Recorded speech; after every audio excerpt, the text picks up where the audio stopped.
I'm pretty sure that the first 30 seconds or the first couple of minutes of that audio was just me eating nachos as loudly as possible into the microphone.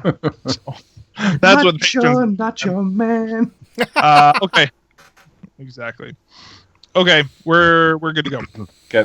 In 3, 2, 1. Welcome to Nintendo Dads episode 99. On tonight's episode, we're going to do something completely different. We're going to be joined by Adam Leonhardt from Mega Dads, and here's what we're going to do, folks. We've talked about NX, now we're going to show you the NX. Zach, Jesse, and Adam and myself are all going to fantasize and dream and build the NX sketch together. Plus, maybe we'll talk about some stuff, answer some questions, the usual. Zach, cue the music.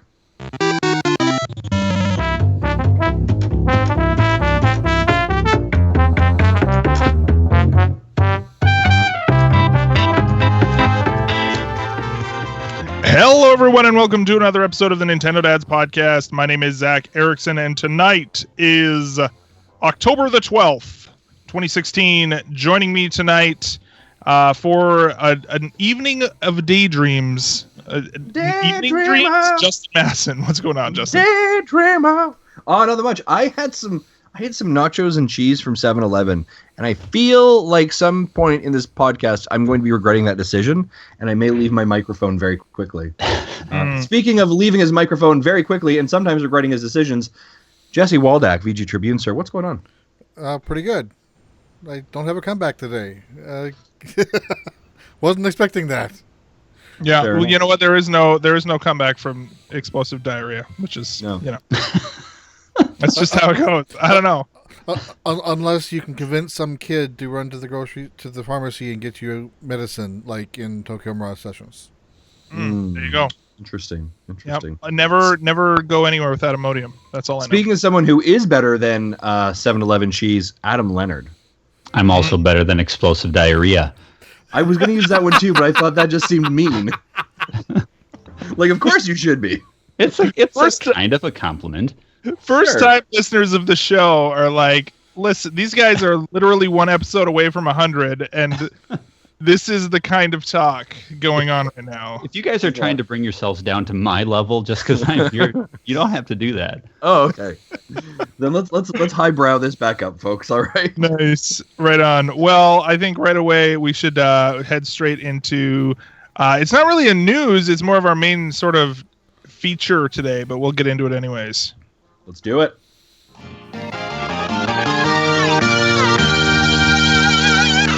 Here, I'm going to throw this one in too. It's like a box of chocolates. You never know what you are going to get. All right, we've got some serious. That is our cue that we have going into pure speculation mode, people. And I know that we have talked ad nauseum about how the NX is still there's no progress on this, and so instead we're making our own NX tonight. Justin, right. This was your idea of what are we doing tonight? I'm still sure of how this is going to work. Sure. So I was so tired. We talked about it before. Of we're coming to episode 100. It's either going to be NX or episode 100. What's going to happen? I don't see the NX in the near future. So I was like, you know what? I'm tired of the speculation, tired of the rumors. Nintendo's not going to say anything. So let's collectively put our heads together and let's build what we believe the NX is going to be or is going to look like. So what we've done is we have, leaned into the great work that Adam does, and he's live sketching what we believe the Nintendo Dads Nintendo NX concept with the help of Adam is going to be. And here's what we're going to do. By the way, everybody, if you're not I know that this is primarily our listenership is audio podcast. This is something that we're going to have on the website, vgtribune.com, on our social media stuff. We're also going to have, hopefully, if everything works out, a time lapse of us kind of making this together. And feel free to watch this episode. youtube.com/c/Nintendo Dads as well. So yeah, we're gonna put this concept art on all of our social media, so you're gonna be able to see it as well. But here's what I thought of. I thought Nintendo has very typically leaned into I think their past sometimes dictates their future for where they're going to go. So what I want us to begin to have is a conversation about what we believe the NX is going to be and actually help Adam to sketch it out. So, for examples, do we believe there are going to be shoulder pads to this thing, like left and right? Do we believe there's going to be a NFC reader in it? Is there 3D touch? Is there capacity touch? Is there a stylus? Is there a start button? Is there a home button? These are all things that we have seen in the Nintendo Wii U and 3DS over the last several years. We've seen these staples in other consoles. Do we believe some of these things will continue with the NX? And knowing kind of what we believe it will look like, plus this idea that it's a hybrid home console, handheld console, how might that dictate or help us flesh out our idea in Sketch? All so right. that's kind of what I'm thinking. Okay, so first of all, I think that this music seems... Oh, there's going to be an ad. Hang on. Wait. Hell's sakes. So anyways, while we're waiting on that. To go all quick in the chat, Tim Alf, sorry if I mispronounced that, says he's still sticking to the odds that the NX will be announced at the same time as episode 100. Ooh. Tim Alf. Guest appearance from Reggie himself on Nintendo Net episode 100 to announce the NX. I would be okay with that. Okay, so here's what I was doing. So wait a minute. So the reason that this delay has been so excruciatingly painful is because you guys haven't gotten to episode 100 fast enough. It's your fault. Yeah. We need to direct the blame your way. Send your angry tweets to Adam Leonard at Megadeth. Yeah, right. Yeah. Right on. So this is literally all I was looking for, and I'm sure that this music's going to get annoying. So maybe that's a good thing. I don't know. We'll see. It's literally the video I found. It's the extended version that's 30 minutes long, so we'll see how long that goes. Okay. So let's start, shall we? Let's start with the. Okay. Let's talk about the different pieces of this. Okay. So are we saying NX is a console or a handheld or both? Like, so we need. In my mind, there have been the rumors of the. I'm turning this music off because it's already bugging you, huh? I have ADD, people. There's the rumors that there's like a dock that you would use it to plug into your TV, and the main console is the handheld, or are they two separate pieces, or just a home console? So I believe it is two separate pieces. I believe the first one is very rectangular in length.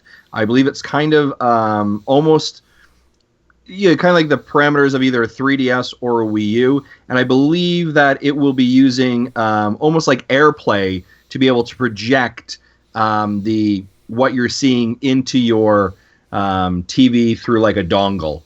Okay, so are you saying like widescreen? Let's just say like, is widescreen standard 16:9? Is that the thing? Yeah, I think so. For the main display? I think that could be safe assumption. Okay. Yeah. And so then we're talking about are you talking about the handheld then, Justin? Yeah, I'm talking the handheld component. Handheld / controller? Correct, yep. So that when you're home, it's your controller, but when you're on the go, it is your handheld. Okay. And so are you? It's what I hear you saying is kind of basically a Wii U tablet. In some ways, yeah. Okay. Yeah.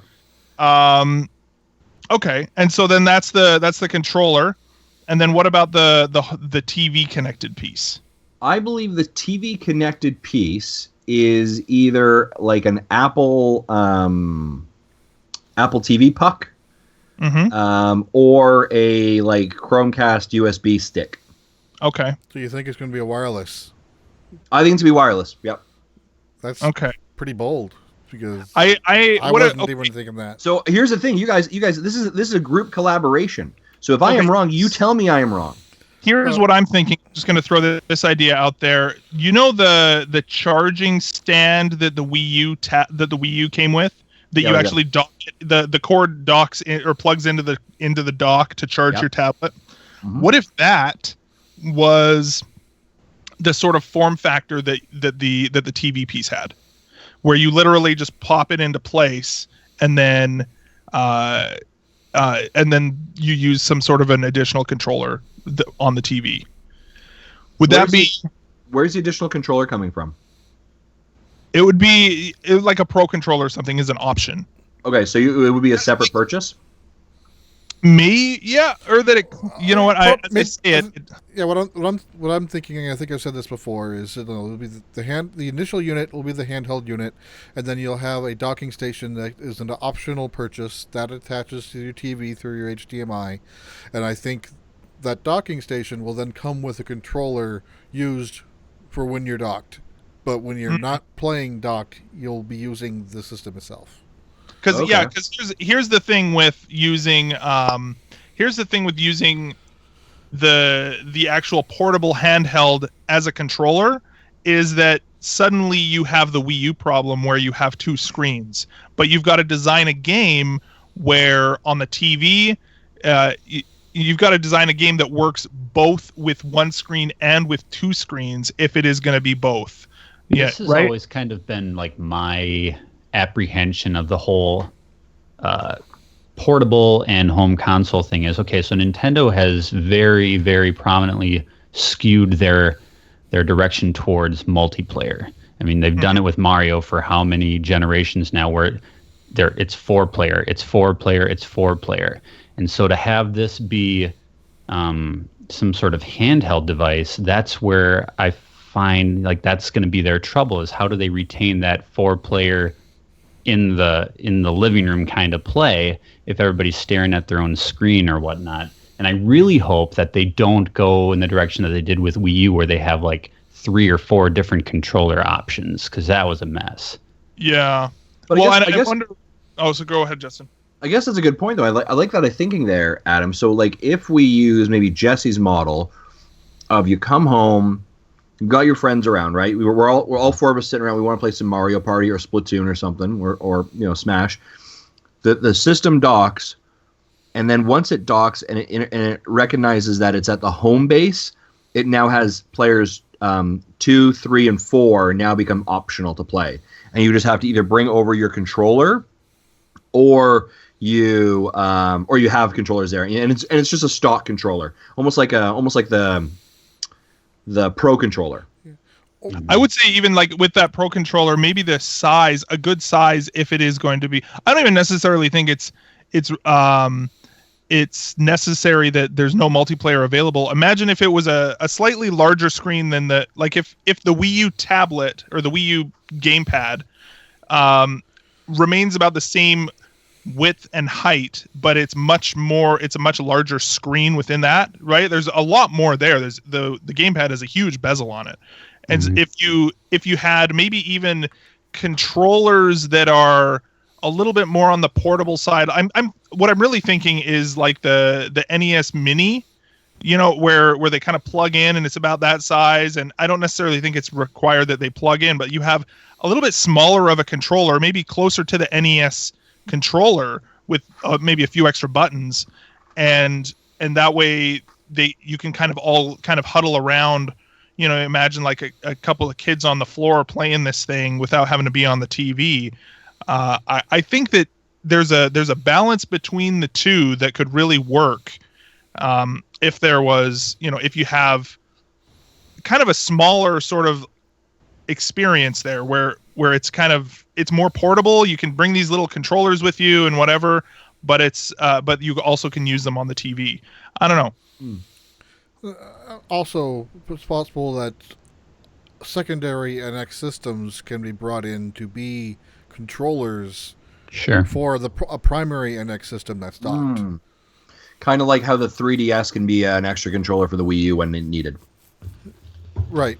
But instead of that was a game-by-game level thing, this could be just a system-level thing. That's smart. I like that. Well, and I think as well, I mean, I don't know how much... Oh my God, could you hear that advertisement already? The controller in your pocket is the best controller you have. Yeah, there you go. The controller that you bring everywhere is the best controller. Well, and I remember... Didn't Kinect say something like that? Because you were the controller? I don't know. Nice.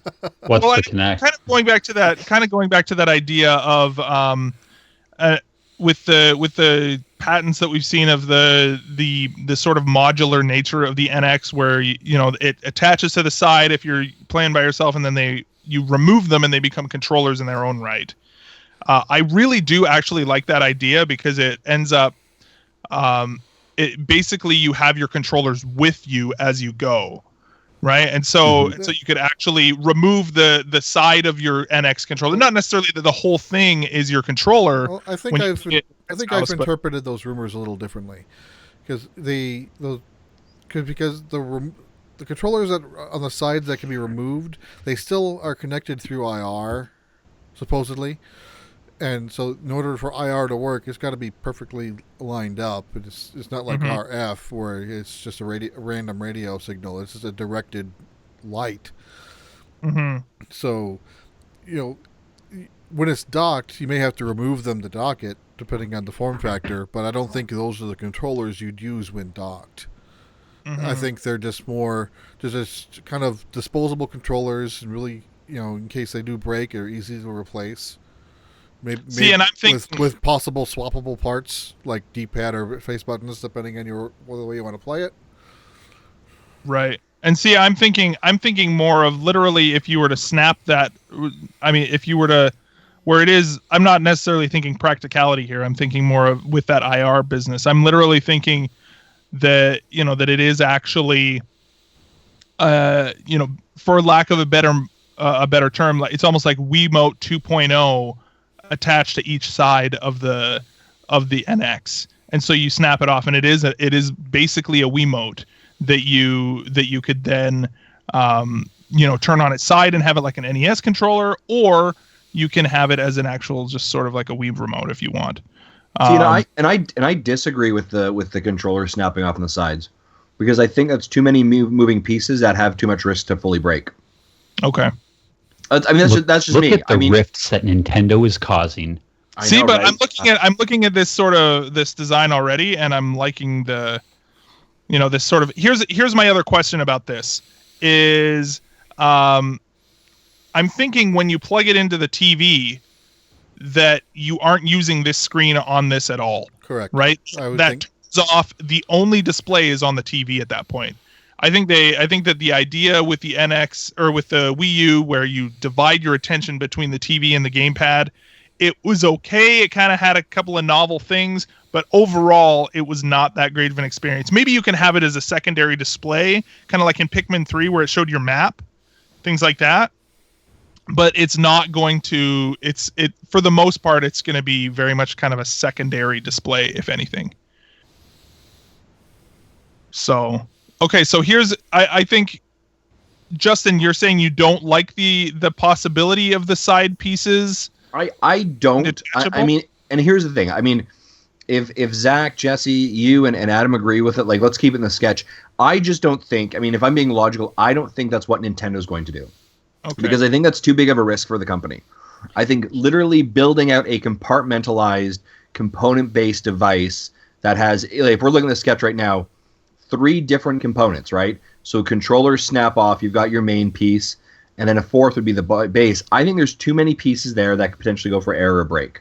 And I don't think that's a good place for them to be. Plus the production cost associated with, detachable controllers, I think increases the cost. And I don't think they're a company that's in that place right now, they can make that risk.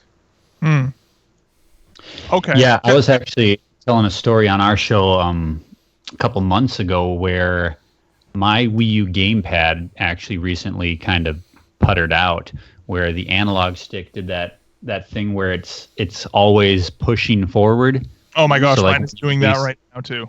Is it really?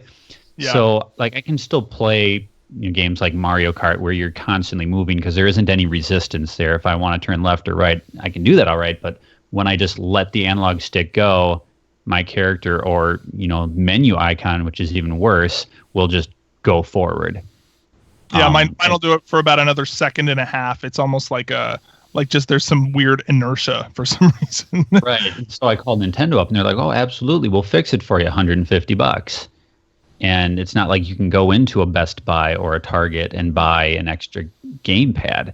So I wonder if Nintendo is going to put it like I kind of agree with Justin. Is Nintendo really going to put themselves in that position where they're looking at, especially with Nintendo being a kid-friendly market, those things are going to break, and they're going to break a lot.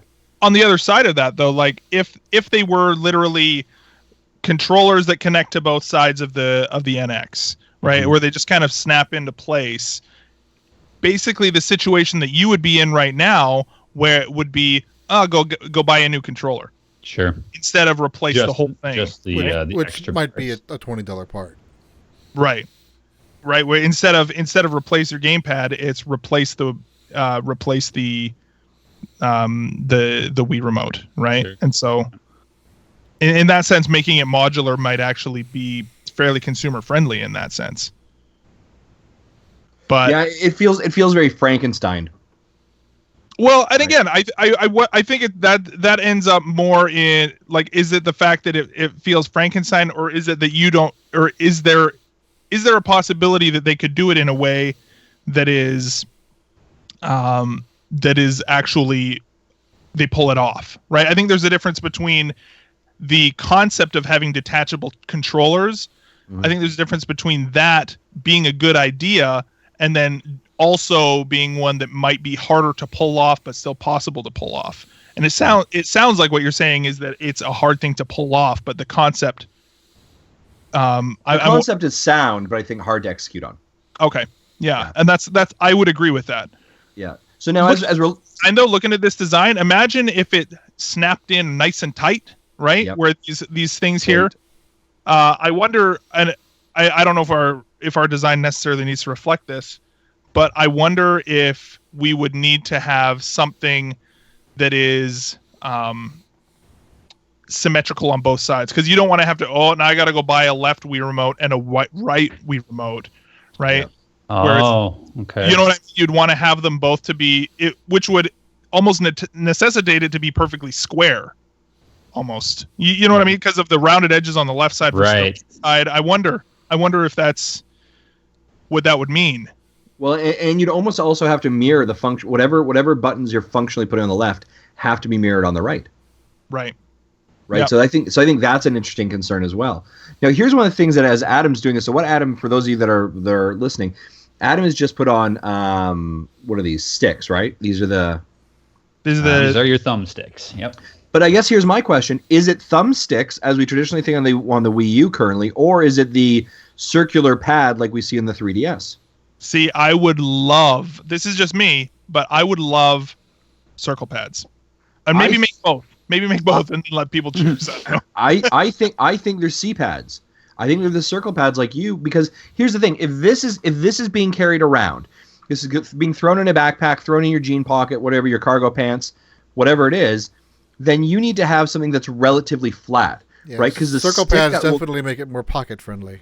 Yeah, exactly. Because if it's the stick that's up, it's going to catch on something, and like Adam, it could start to wear down and break that nub, right? Which will have more difficulty and challenges. So I think that has to be the circle pad. So Adam's also just now putting on the actual directional buttons. Do we? I mean, I think that's pretty stock, right? We agree with that, guys? Yeah, I think so. Yeah, and I think on the left-hand side would makes logical sense as well. Now, if we're putting it on the left-hand side, do we have to put it on the right-hand side as well? If we're going with this concept that it's a break apart. Well, those would have to be your face buttons on that side, on the right side. Unless you end up in, like what Zach was saying, a Wii remote situation where you've got like a very basic button set, like an A and a B, which would, conceivably be maybe even in the middle. Or what we've talked about before, is having the D-pad and face buttons interchangeable with. Mm-hmm. Well, or the other thing that we're thinking, which is more moving parts for you. And actually, as we're thinking of that, Adam, if we have A, B on left, right, and you have A, B, or 1, 2, whatever you want on the right, left, and right side, you've now got your 4 buttons, right? Which is what we see right now: A, B, X, Y. You've just put them. The functionally they're still there. They're just separated. Right. So that could work too. Okay. Zach, can you say something? Yeah, no, I'm wondering, like, again, sorry, I was trying to figure out my connection here. So so I think there's the possibility. I think we talked about it a couple weeks ago that there was a rumor that they were going to break up the D-pad and kind of have the ABXY. Like if they were to do basically, I think maybe this is what you guys are saying, like a combination of the ABXY and a D-pad, and maybe have those for the ABXY in the shape of a pad, if that makes sense. Just because then because we already have the circle pad there. But I also, as I say that, realize that this really doesn't make sense to only have a circle pad and not have a D-pad or a D-pad as well. I can't see them doing that. So I don't know. That's an interesting conundrum between the two, if that makes sense. Yeah, the moment you're committing on this controller separating, you're also committing on the idea. Well, here's the thing: if you're committing on the idea of the controller separating, you're committing on the idea that you are sharing the controller with another partner. Mm-hmm. Right. Right. I mean, if you say the controller separates and then it comes together to create like some ultimate controller, then you could have A, B, X, Y on the right hand side and it not matter. But it's a situation where I'm hanging at home. Adam's over. I'm like, hey Adam, you want to play the NX? Absolutely. And I snap off a left side. I snap off a right side. The right side goes to Adam. Left side goes to me. If that's the situation, then both controllers have to be identical because each player needs to be given the exact same opportunities to play in the same capacity as the other individual. Does that make sense? That goes to where I disagree, where I don't think detached, you can't play with them.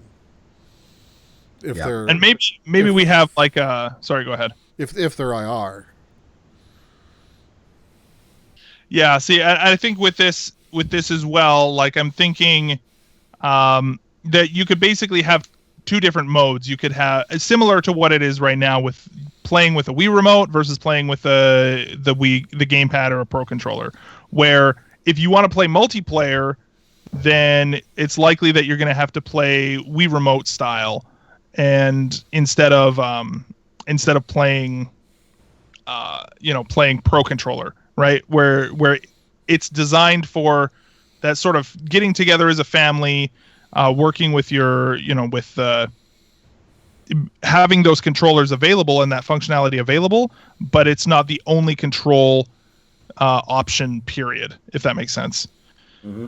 And in that sense, I think that it would make sense to have them that are they're functionally the same, but they're not identical form factor wise. Does that make sense? Like I'm looking here. I think so. Adam, you're kind of doing this. So basically, what we've got is we've got the circle pad. We've got some sort of a button layout. And again, maybe it is sort of like the PS4 or like the PlayStation controller. That's more of the buttons are kind of, it's more or less the same. Mm-hmm. And then it more like what it's like on the right hand side, with the D-pad being replaced by the 4 buttons. Mm-hmm. Or the buttons being replaced by the D-pad, but I think that that's not as likely. And then having some sort of an action button or something underneath that as well. I don't know. What do you guys think about share button? Is Nintendo going there? Oh. I think we all stop. Are they diving into sharing? I think we can come back to that one If they do, I really think they need to rethink their policies on YouTube videos. Yeah. Yeah. Because they really do not. They're not compatible the way they are now. Yeah. Okay, but here's the thing. I like where Adam's head's at. Like, so these are things that we are thinking as software, but do have implications to hardware. What are some other like stock hardware things that we speculate we'll see? And then let's dive into like what are the other things like a share button that would be added. So let me ask you this: should we be seeing shoulder buttons? I was about to say that. I think that we can expect shoulder buttons. Like it seems like there's a mix between the shoulder button and I think we said this in the pre-show, Justin, but almost like a trigger. Yeah. And the Wii remote has a trigger, right? It has that B button, the trigger, and I think that it's reasonable to have at least one trigger, maybe a shoulder button as well, and like somewhere where it's underneath there, you can use it. but I think having a shoulder button and or a trigger would be reasonable. So maybe having the shoulder button be L and R, and then ZR would be the trigger and ZL. So I'm going to challenge you on that, Zach. I don't think they're going to have triggers. I think they're just going to have shoulders. And again, let's functionally think about the fact that this is going to be an on-the-go device. Well, right? Nintendo, or at least developers, would like those who want to put forth an effort into this thing with their multi-console games would like to, if they're putting it on the PS4 and Xbox One that have equivalent to a ZL ZR button, they would hope that Nintendo has something similar as well.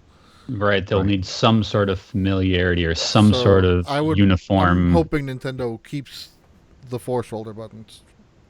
Yeah, so the ZL I'm looking at my new 3DS right now, where it's literally the left button and then the ZL button right next to it. Is that kind of what you're thinking? Somewhere it may not be as immediately left or right like it is on the 3DS, because those buttons really aren't used very often anyway. But I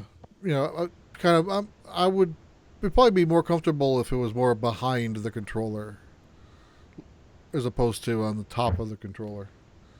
For ease of access. Yeah, that's kind of what I'm thinking with the. So are you saying like as a trigger? No, when I say trigger, I don't mean necessarily as pronounced as that Wii Remote is, the Wii Remote trigger, but just some sort of a button on the underside of the like it does feel, as I say that, it does feel better on the shoulder, but then I'm also thinking of what does it feel like if it is being used as that secondary controller? How functional is that button if it's literally, butting up against your hand? Yeah. It depends on how thin this thing is. If it's thicker than I think it is, then having it underneath it, I'm not sure how well you can see this controller, but the L1 and then the L2 underneath it. But if it's thinner enough, I'd want it more on the back of the controller, kind of on again, similar to the 3DS where it's on top and not necessarily rounding that corner. Is that what you're saying? No, I'm talking about it like literally, like behind on the back of it as opposed on the top of it. Okay. So like opposite the thumbstick, or somewhere where your finger would naturally be resting if you're holding this thing. Mm-hmm. So you don't have to worry about reaching some weird place to try to find it. Because if you want a button, you want to be able to push the button relatively quickly. Yeah. So I think looking at this, I think it looks pretty good. I think maybe we have like the start and select buttons on either side. Yep. Adam, so like just like one small little button on each of the sides there. One is start, one is select, or something like that. I know they generally like to keep those buttons together, but are you talking side like the little arms or side in the center? On the still? arms, I think. Okay. Again, just so there's one on each side, but only because if it is going to be, and I know Justin, you disagree with the idea that they're going to disconnect it all, but that's okay. We're collaborating together. It's team effort. And you know what? We never have to sell this thing, so that's okay. Although if Nintendo's idea really sucks, we may want to sell it to them. Yeah. So okay, so I think that's good.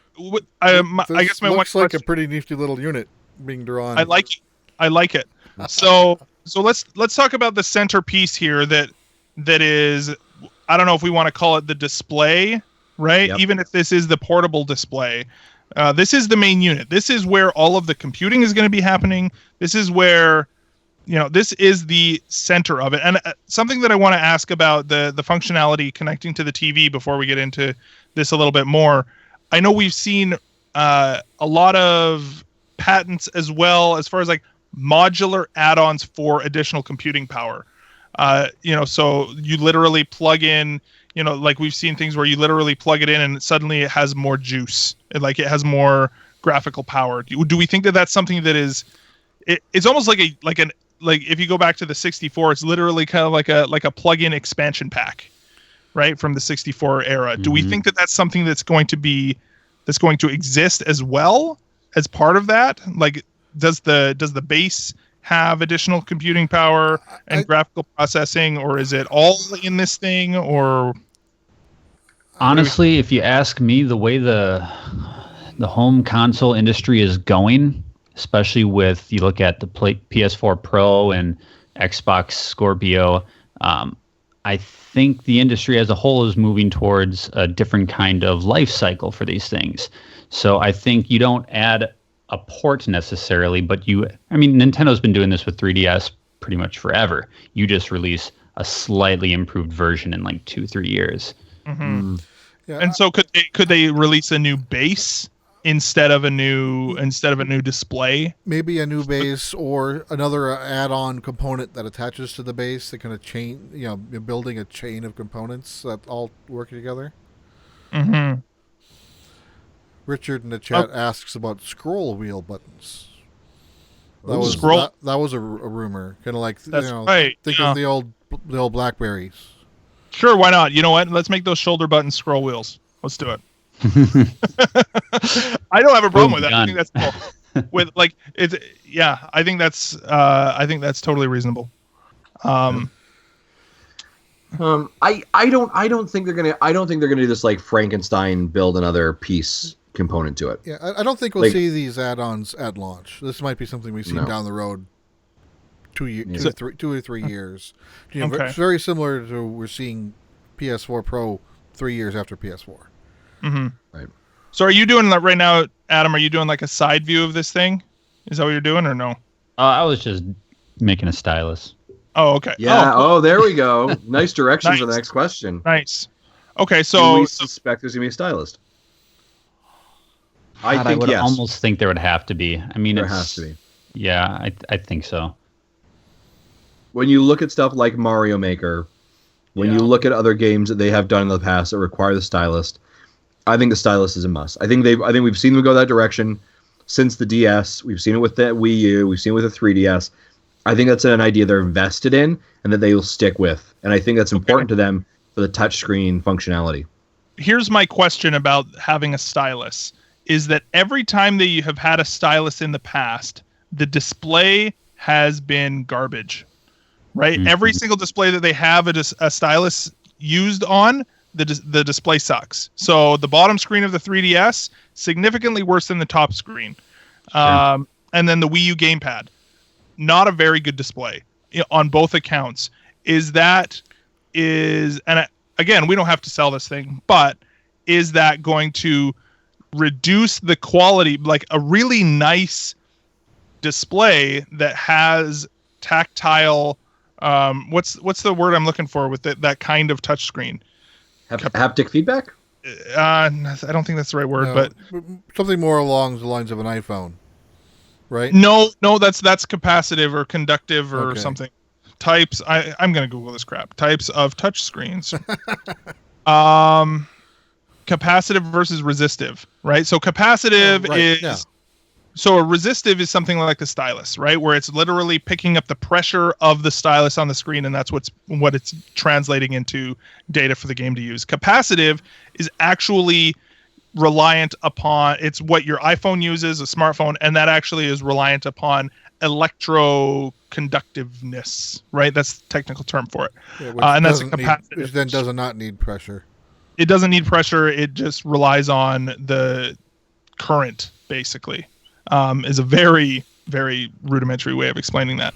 So I wonder if with that resistive touchscreen, I don't think they're going to go to a capacitive touchscreen because I don't think that works. I mean, maybe they do. Maybe they make it like an iPad screen, right? That would definitely. I don't know. Is that something that's going to make it really expensive versus resistive? I don't know. I don't think so. Those screens have been around now for 10 years, and I'm sure you can get them pretty cheap over what you could have 10 years ago. Mm-hmm. So here's a question as we're talking about the screen. I want to ask you guys: do we throw 3D out the window? Yes. I think it's either touchscreen or 3D. I think that 3D is out the window, though. Especially when you're considering you can play your game on the TV or on, you're not going to rely on people having 3D TVs. Yeah. So, and one of the reasons I asked that is because which one is of the functions a different technology altogether, even if they did. Mm-hmm. Yeah, right. right. The reason I asked that is one of the things that I think of is, I believe, and you guys can all believe that I'm wrong on this one. I believe the NX will be backwards compatible with DS cartridges and 3DS cartridges, much like the DS was backwards compatible with the GBA. Okay. How does that work with So- only one screen? Oh, you suck. I've thought about that That's too. the sound of your dreams being shattered. Son of a... And you know what? There's a few different possibilities. It could be that this thing has two screens. It's possible. I don't necessarily like that. It also is possible that it has a little pop out screen. I've thought about that before, where it kind of pops out the top. I don't know though. I think that kind of like a hide screen, kind of. Yeah, one screen lifts out of the way to reveal another screen. that would be sweet. Like I think like one of the Pokemon games had the Pokedex like that, So where you it's got kind of more hinges. no, not hinges, like full out, like slide out and pop into place sort of thing. The Well, I guess- NX is going to be like a Lego set. Well, I guess like let's take a hold and pause on that question though. Do we believe that this has a second screen and that there is potentially a clamshell, very similar to the DS? It could be. Like looking at this, it could be. I'm not seeing any reason why it couldn't be a clamshell. Right. They've gone with that model for a while. Right. So you could see a second screen that is on the top of it, and you got to think about it for like traveling, It adds, right? it'll add thickness, which will then make room for more components. And makes it safer in the pocket and in the bag by protecting the screen. And okay, so if this thing actually does wirelessly communicate with your TV, and it doesn't necessarily have to be docked in, then you could potentially see that DS. Could that mean that we have our first Nintendo straight up touch only tablet controller? Oh no.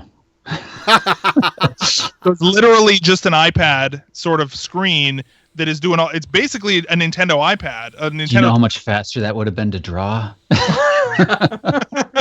Puts a rectangle on and walks away. Right, and so I think it's still a sort of interesting thing to think. If these pieces have kind of come apart from each other, but they still all fit together. And when they fit together, I still like that you drew this first, Adam, because it all comes together into one piece, and in reality that is the complete package, right? The reality is you're building the Nintendo version of Voltron. Yeah. Right. Form blazing sword. If it ever comes to a point where Nintendo does release like basically a tablet as a controller, and there is essentially one button and everything else is touch functionality, I am out. I am totally out.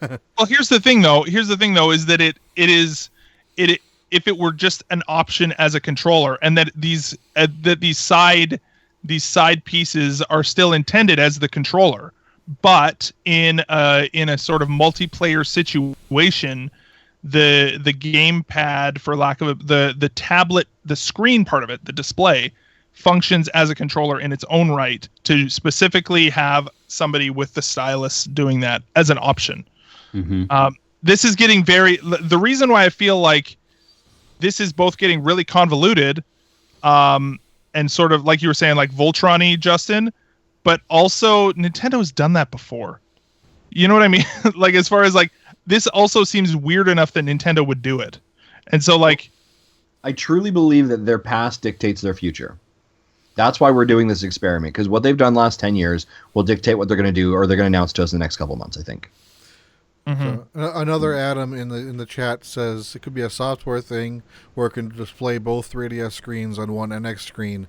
But the problem with that, I like that idea, but the problem with that is you have to play it profile, not so it's more vertical than horizontal, and now your buttons are all skewed, and your shoulder buttons are all skewed. Right. Yeah. So I think, I brought up the question a couple moments ago. Do we think the NX has a second screen? Are we asking guess Adam to draw that on there? I guess it's feasible. I And don't then know. then he says, "Ew, I hate software controls." I'm thinking no, just because of the E3 Zelda demo. The Okay, in what way, the Jesse? gamepad had no display.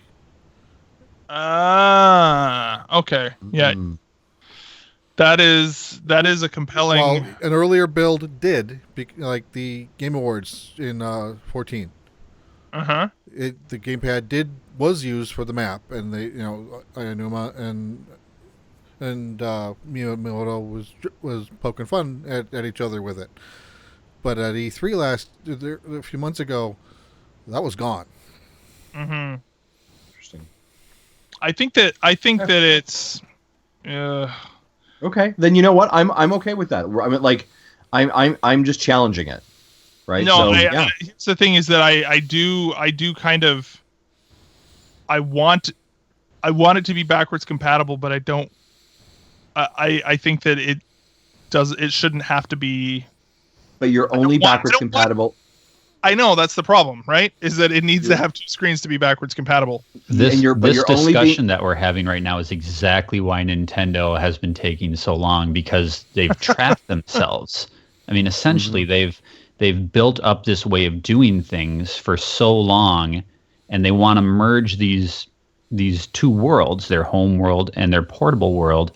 But how do you do it in a way that satisfies everybody and is an effective step forward? Yeah.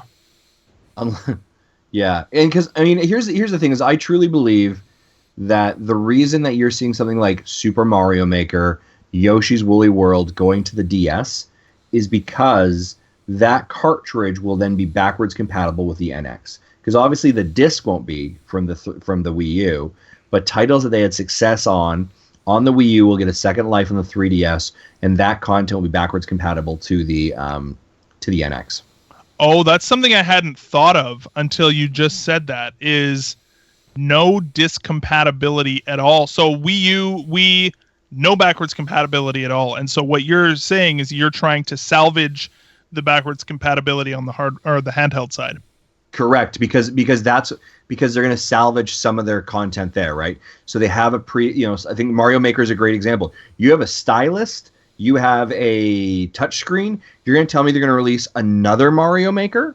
So they have a Mario Maker for the Wii U, they have a Mario Maker for the 3DS, and you're going to tell me they're going to do a Mario Maker for the DS or the NX? No. What they're going to do is they're going to have those games be backwards compatible, because what's going to now happen is that at launch window, they will have a large amount of games that have been sitting there because they are currently being built for the 3DS. Mm. You see what I'm saying here? Yeah, I think I'm just going to call it. I think it's going to be a clean break. I hate to be the bearer. Shut your dirty mouth. I think so. I think it's going to be a clean break where we're going to have to.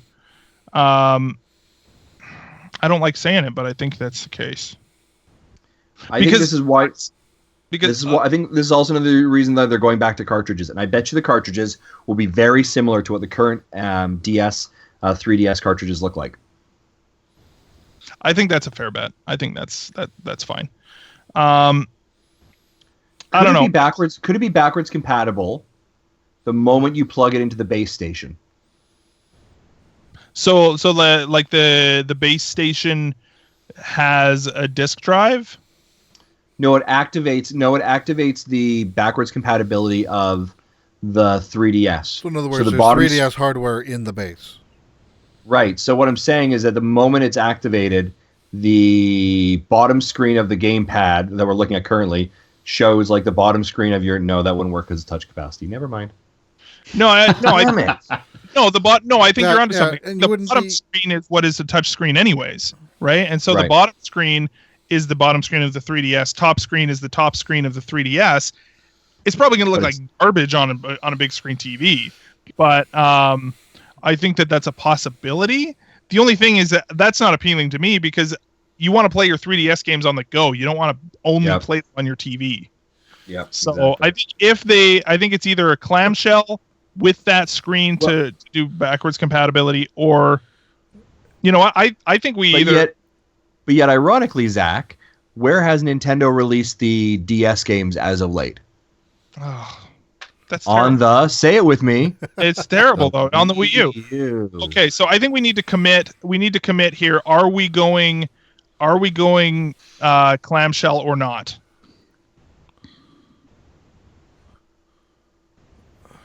I think it's possible, but I don't think there's a screen on that other side.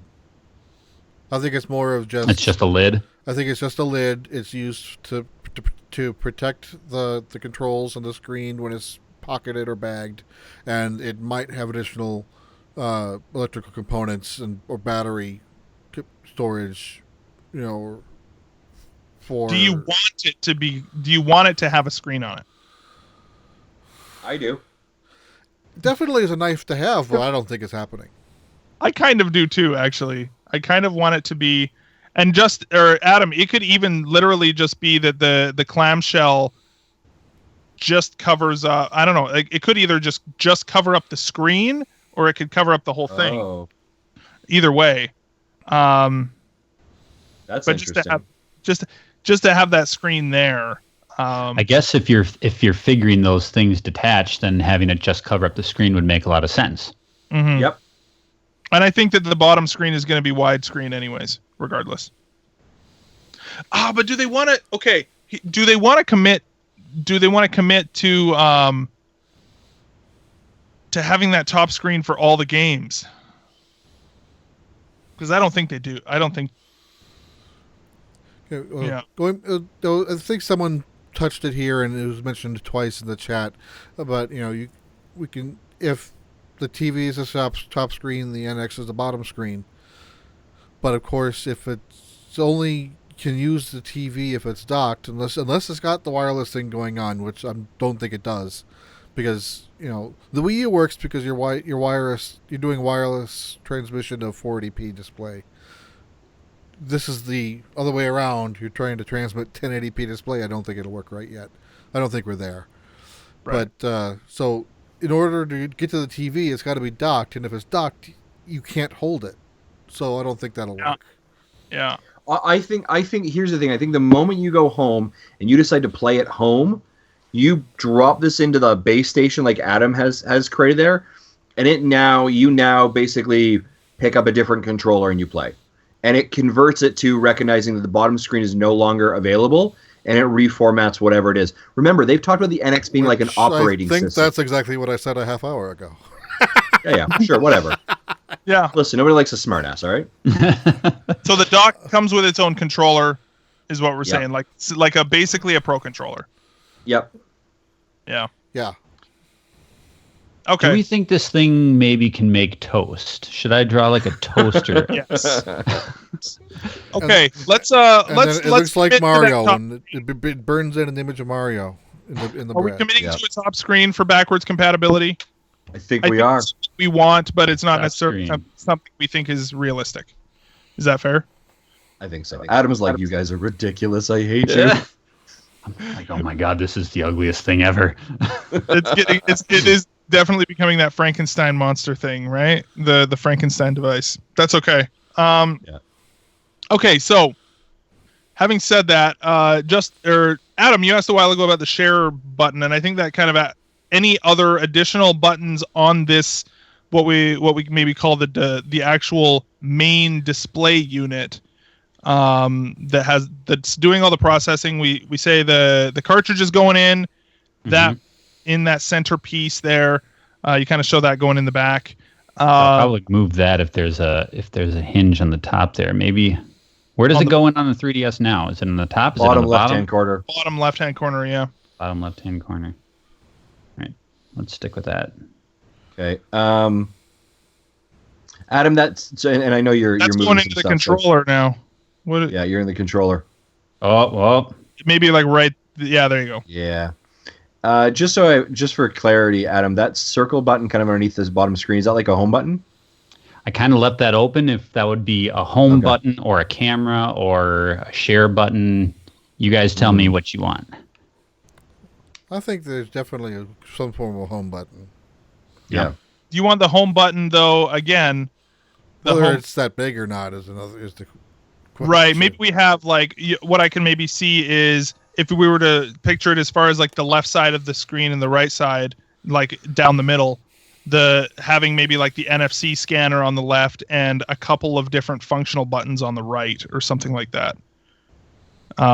If that makes, because we do want to have the NFC, the Amiibo reader on. Well, wouldn't that be in the screen like it is currently on the 3DS? No, touche. Oh, that's a good point. I was kind of thinking the same thing.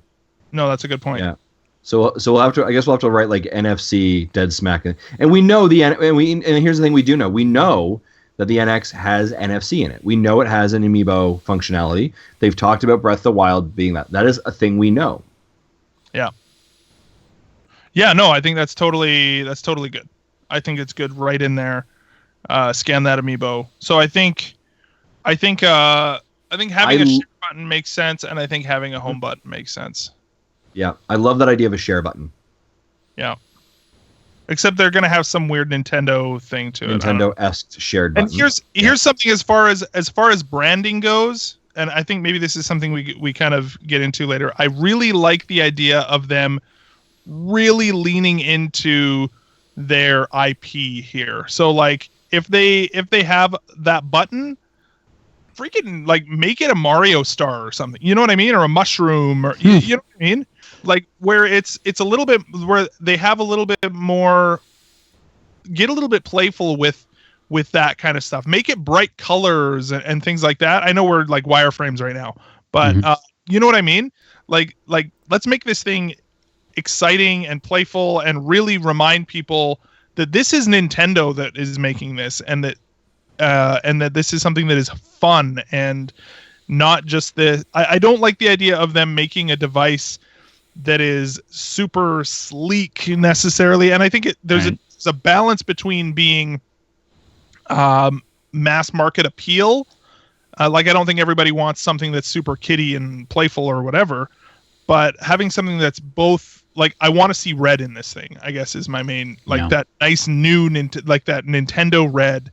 I want to see it there, and like having some cool little icons and whatever.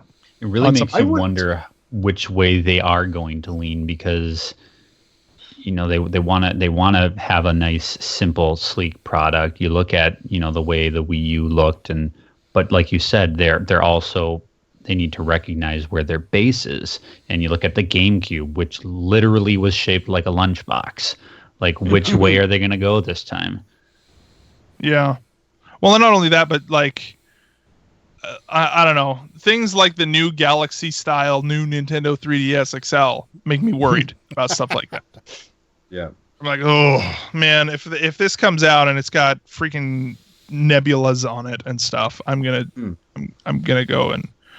I think they've been strengthening their rebrand. I think they're positioning. I think to your point, Zach, for like a red. I think very sharp white colors. I think it's gonna be very Nintendo-esque. Question, just as we're looking at this. Oh, sugar.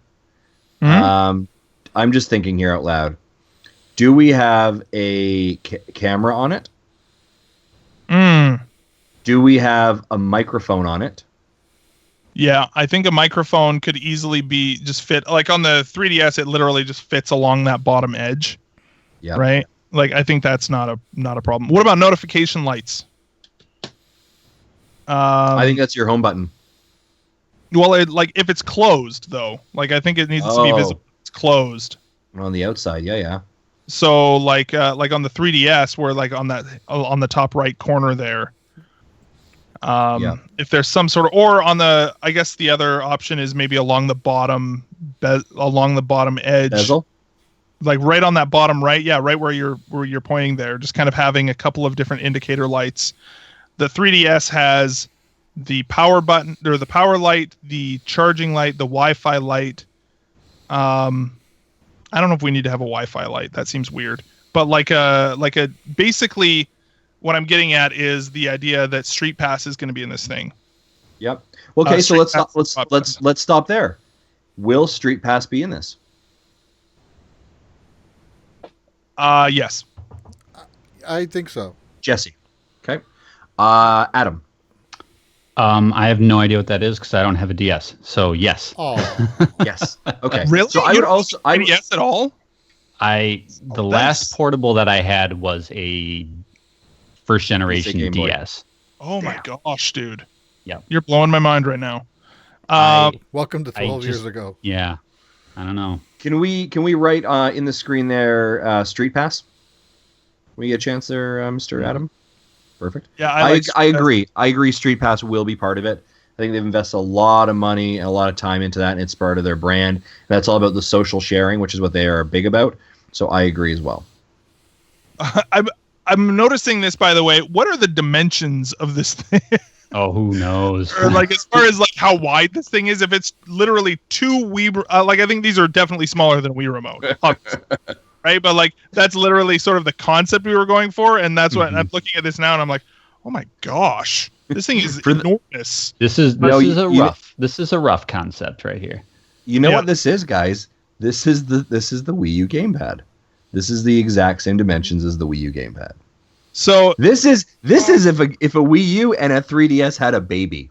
I don't know. Okay, and like if that's the case, Justin, here's my question then. Are you gonna be like pulling out your NX on the bus? You don't take the bus, but if you were on the bus, would you pull one of those out on the bus? Sure. Like yeah. you'd. Hey, like, here's the thing. Like I travel a lot. I am in airplanes a lot. I pull out my 3DS and play. And if it was just a little bit bigger, it is no different than pulling out the dimensions of an iPad. So like this is my keyboard right here on the video. Like this is how big. Which is about the size of an iPad. Right. And yeah, that's true. I don't think this is unrealistic. Okay. It's bigger than it. Like I almost sometimes feel like my 3DS XL is too big, and this is getting bigger than a 3DS. Go upstairs, grab your Wii U remotes, tape them to your 3DS, and you've got a mock-up right there. Don't tempt me. That like the Splatoon mock-up thing, combining a Pro Controller and a Wii Remote? Yeah, something like Do that. you remember that sketch in the game? Yeah. Oh yeah, where basically the Pro Controller and the Wii Remote strapped to each other. Yeah. No, that was a real thing though, which I guess should be as. But it could be, if you wanted the second player to have motion controls, that's how you had to do it. Okay, so it's got Street Pass. It's got NFC. What else is in this thing? I like the share button. I like to share. Yeah, share button is a thing. eShop. Oh, definitely. I'm thinking, how much do we still rely on SD cards, or does it have its own internal flash memory that is not expandable? I think it has an SD card port.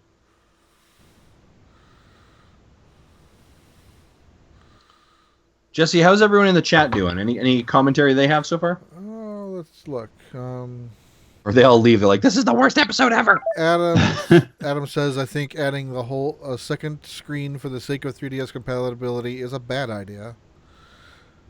Tim agrees with Adam, which is why I'm saying the second screen isn't necessary.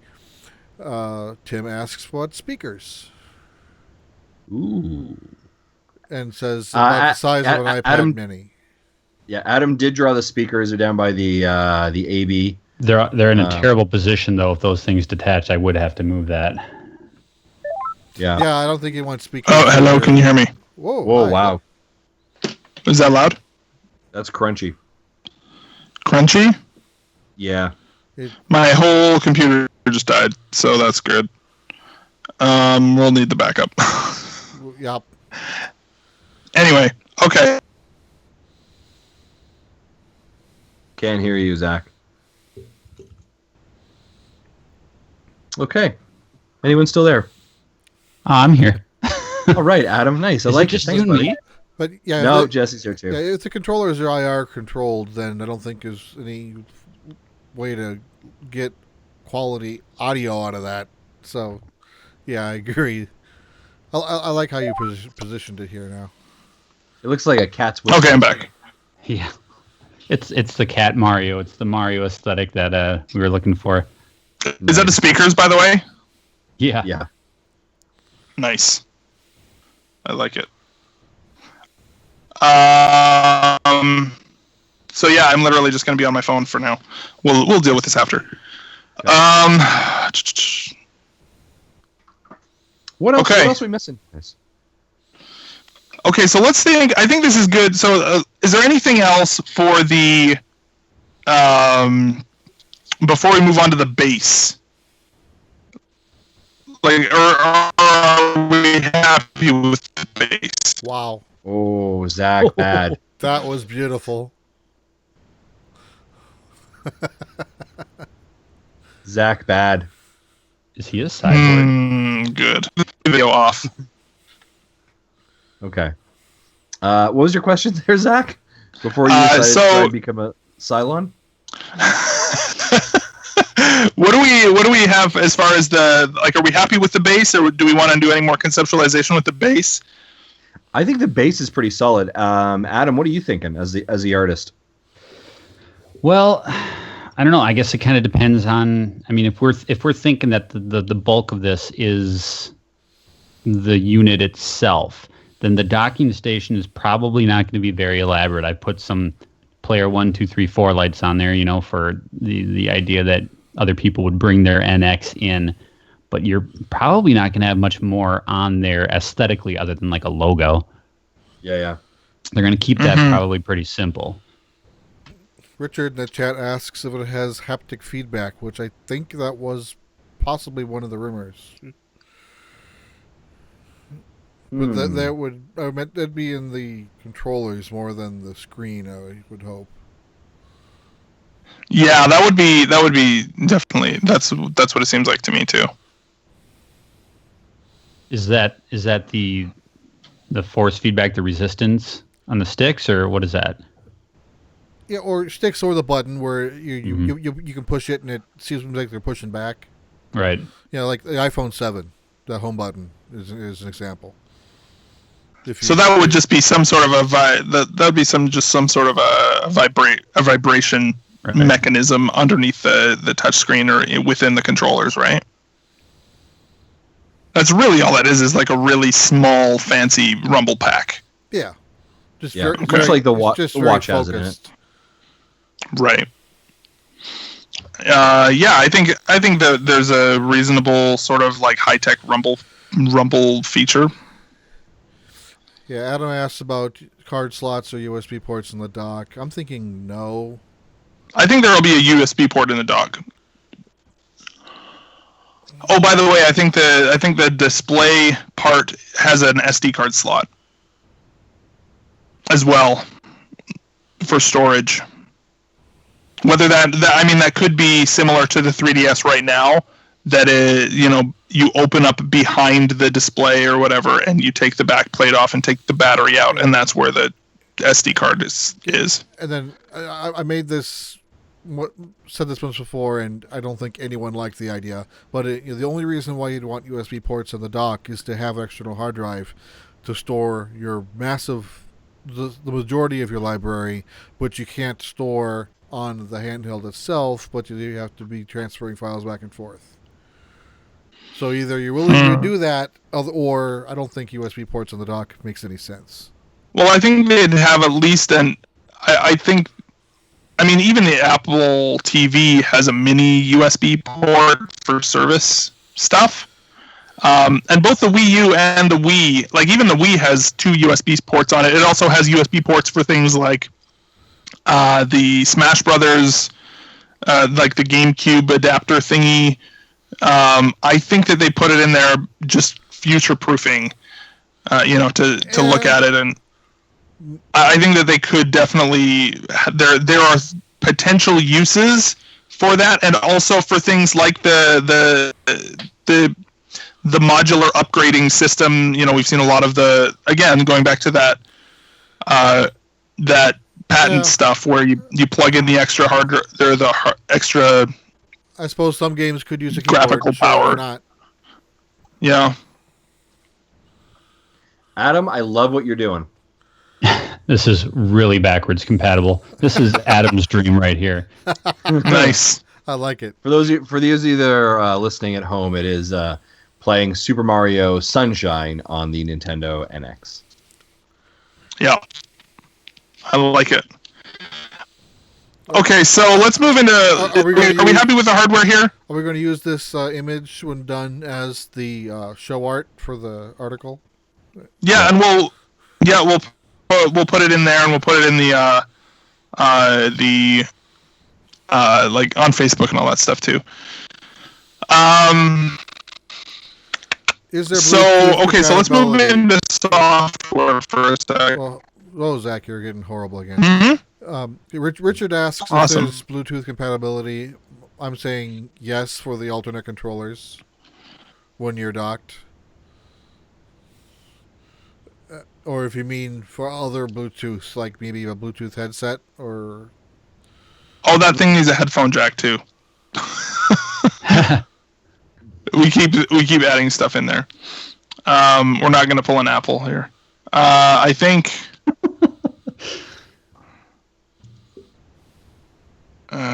I think Bluetooth.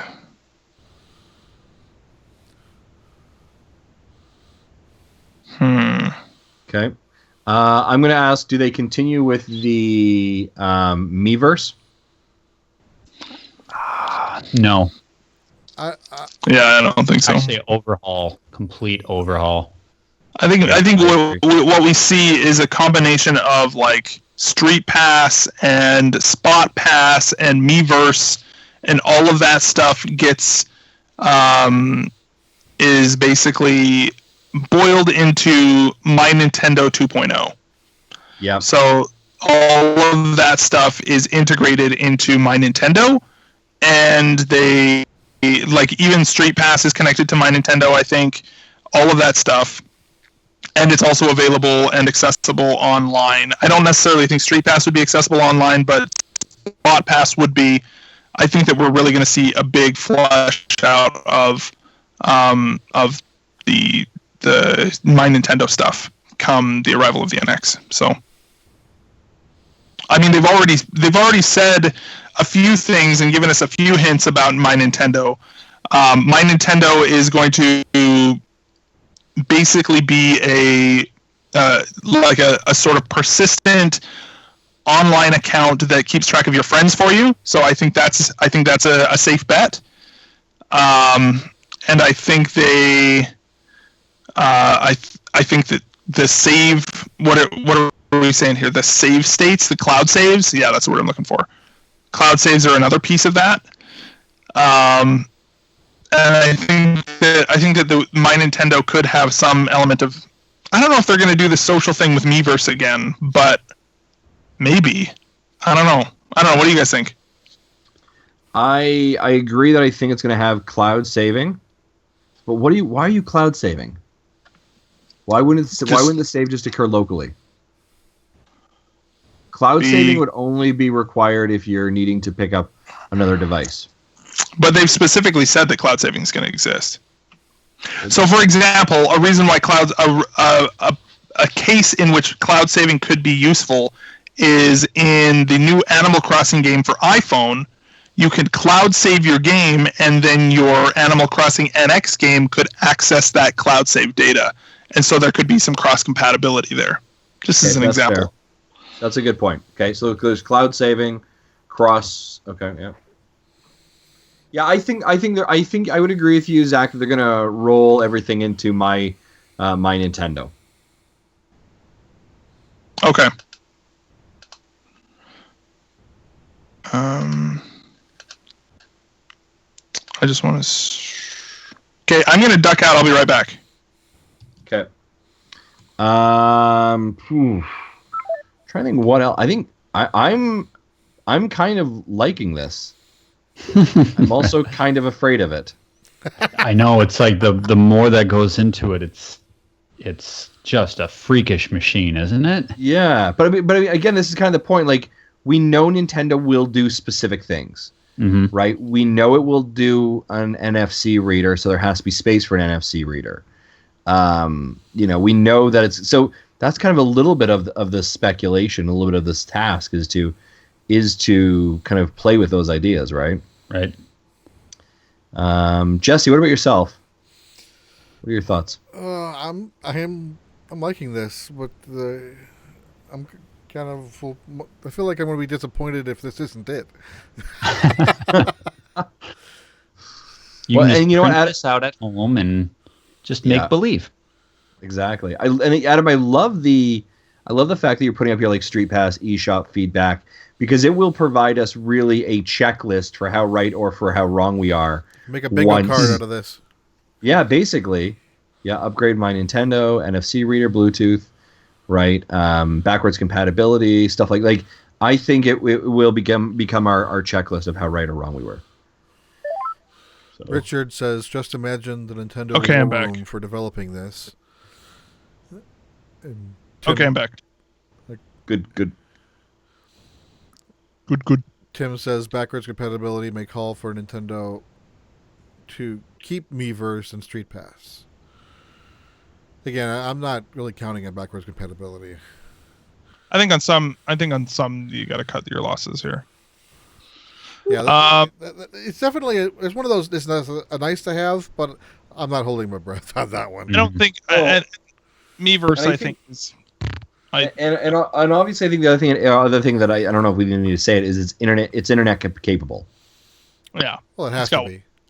What about 3G? No. No. Just throwing it out there. Yeah, dial up only.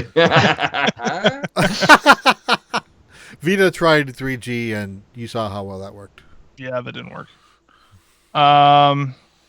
Yeah, I think that's okay. So here's another question as far as this goes. How do we see this working with the online, the smartphone games?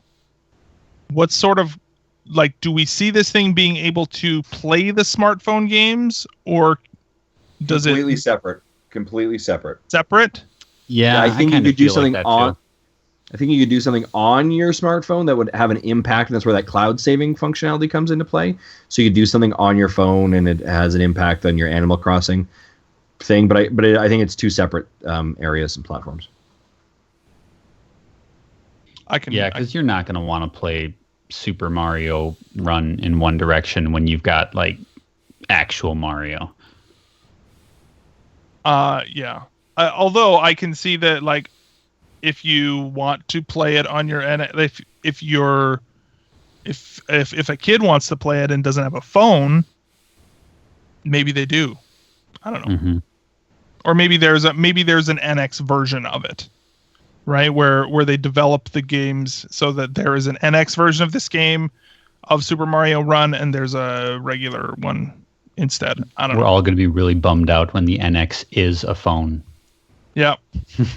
Yeah, basically it's just the tablet. That's all it is. I'm kind of serious about that. The possibility that center display unit is, it is by itself, its own thing, and that yes, it does have the attachable controller pieces, but. And we shall call it the Nintendo Pad, or the Wii Pad. Don't call it the Wii Pad. It sounds horrible. Okay, so is there anything else as far as the look of this thing? What about the color scheme? Black, white, red? I think white. I think we said white with red accents. Yeah, I think they get away from. Yeah, I'm trying to think here. They want it. They want it to be an approachable color, right? They want to be positive. I think white with red is probably what you're looking at here. And maybe white, red, and gray. What I would like to see, which I doubt will happen, is those going. You know how the Super Famicom had 4 uniquely colored buttons on their D-pad or on their face buttons, but that didn't translate over when it came to North America. I'd like to have that color scheme. That'd be nice. Yeah. Okay. Okay. Is there anything we want to add to this thing? I don't think so. I really just kind of. I think we're all going to be severely disappointed. I'm noticing. We're all Welcome to the NX. It's a sphere. It's just a ball. Yeah. Wasn't that like the PlayStation 9 back in the PS3 ads? Oh, was that it? Do you remember that? Oh. Nice.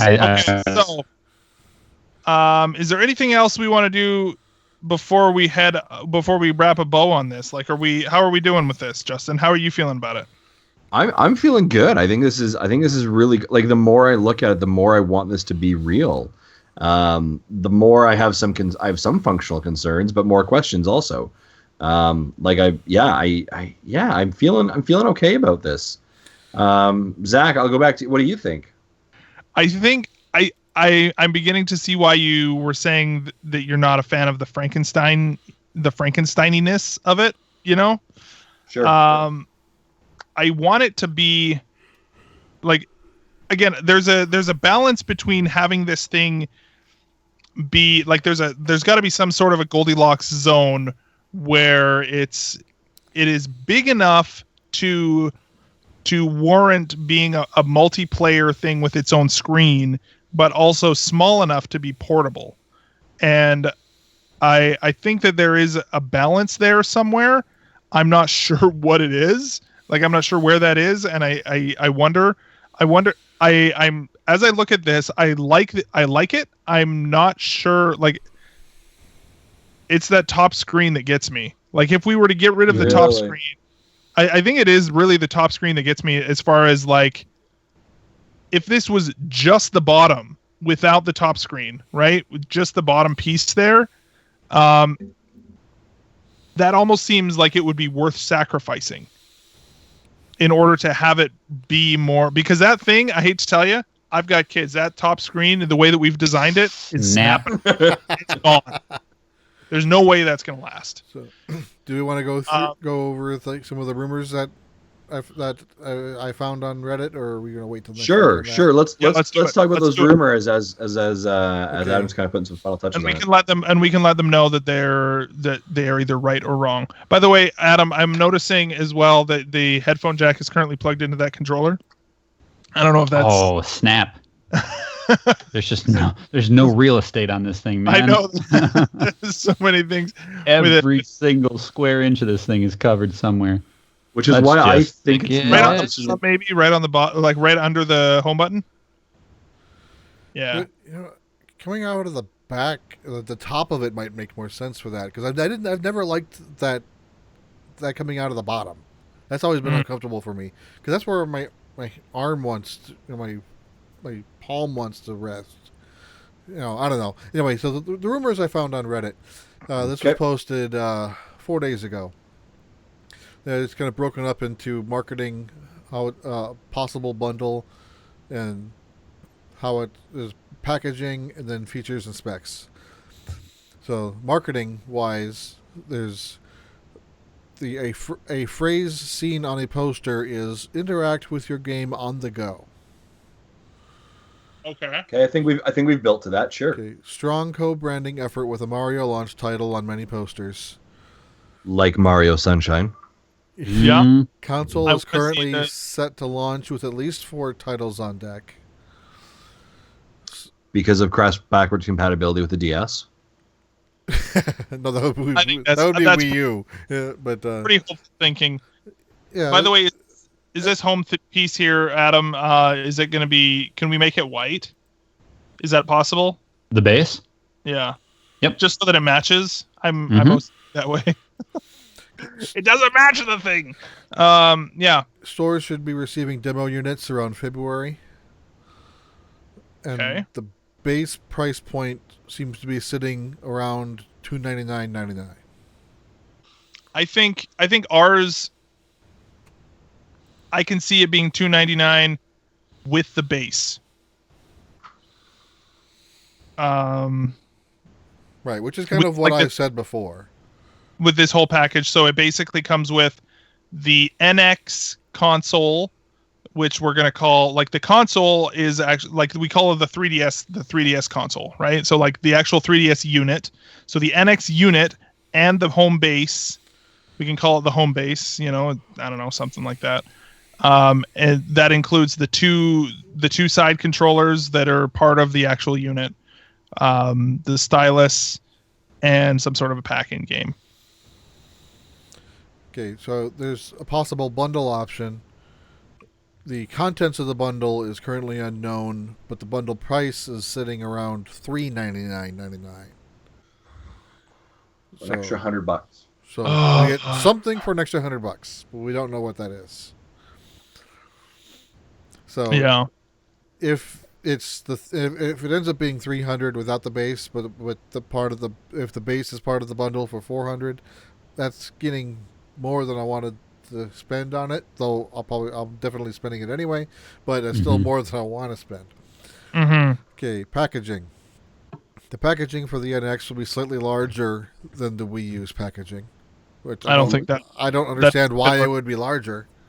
that doesn't fit ours at all. That, you know what that tells me is that if that's true, that is a big big box, like a big box. Like it's got, like the Wii U is as big as it is because it's got a gamepad and a fairly large console inside.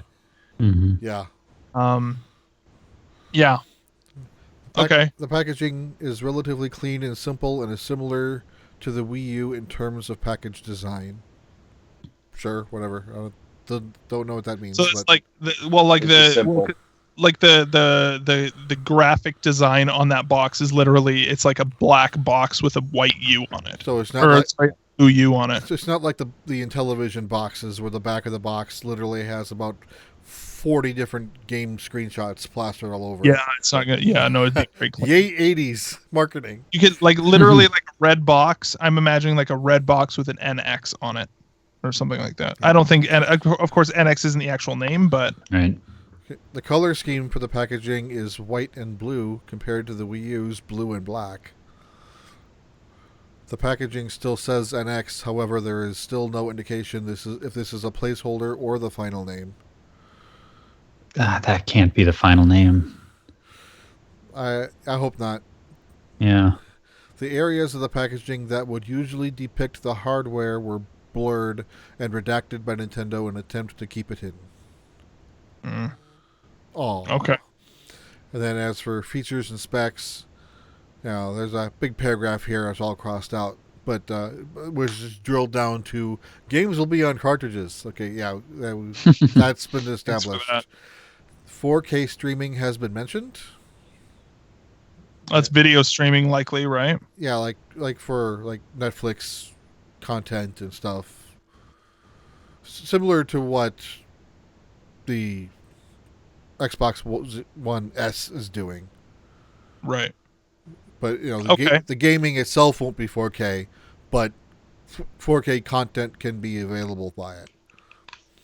And then there's marketing teams are saying that the console portion, the connected to TV portion, will play 1080p 60 frames a second, while the unconfirmed rumblings of 900p for the infamous hybrid part of the device, which I'm not surprised by that. I would be surprised if the handheld itself ran at 1080p. I would have expected 720p, but 900p is a good middle. Yeah, I think, and again, I think that fits with our design there. Although, again, the fact that they're saying that tells me maybe it's not two screens. I think that top screen is. We can leave it on our design, but it seems like It's just another attachment. Yeah, there you go. it just comes off. You know what? That'd be easier if it just kind of is detachable. Then it doesn't break. It's just like it just pops on there when you want it, and when you don't want it, you just remove it. And Nintendo, otherwise, I can't even remember where I put my keys half the time. Come on now. well, what if it was like a removable clamshell, right? Where it was like a, like on my Surface Pro where I've got my keyboard that's also just the cover, but it's a screen instead, and so like the cover removes like a nice little flap cover thing, but it's a screen instead. I don't know. So Tim says he wants it in rose gold. Yeah, you know what's funny is my cousin just brought or just got a new iPhone. Apparently at the Apple Store they call it Bros. Oh, they call it Bros Gold because so many guys go and get the Bros Gold. So Aww. Bros Gold. I want the NX in Bros Gold. Adam says, I honestly think this is close minus the clamshell. Yeah, I think so too. And the Richard clamshell seems to Richard would to be like. the. Go ahead. I was to say the clamshell appears to be the point of contention. Yeah, Mhm. I think so. Do we Adam? Is it possible to make a copy of it and remove the clamshell? Yeah. Just I so we can do can have like one of like with clamshell theory, without clamshell theory. Richard says he likes the buttons and the shape like the GameCube controller. So with the big round A button with buttons around it. Oh. Oh, that'd be interesting. So like having this on the right hand side, you mean just make the yellow button bigger? Yeah, and then flatten out the other three.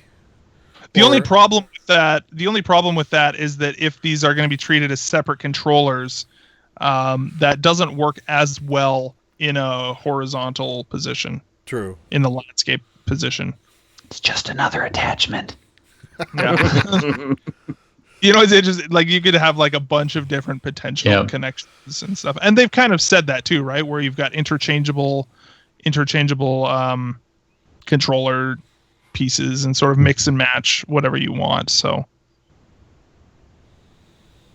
it's like the possibility of like the possibility of like a customizing your system like cover plates, but instead it's totally different controllers. Richard asks another question that I almost missed. Have we talked teraflops yet? No. And the answer is no, and we're not going to. What about I mean one thing to consider with this that I have thought of is that with this being its own sort of all of the main work being in the gamepad, this thing's going to get warm. And I think that's something that we haven't really, and I think battery life is another concern.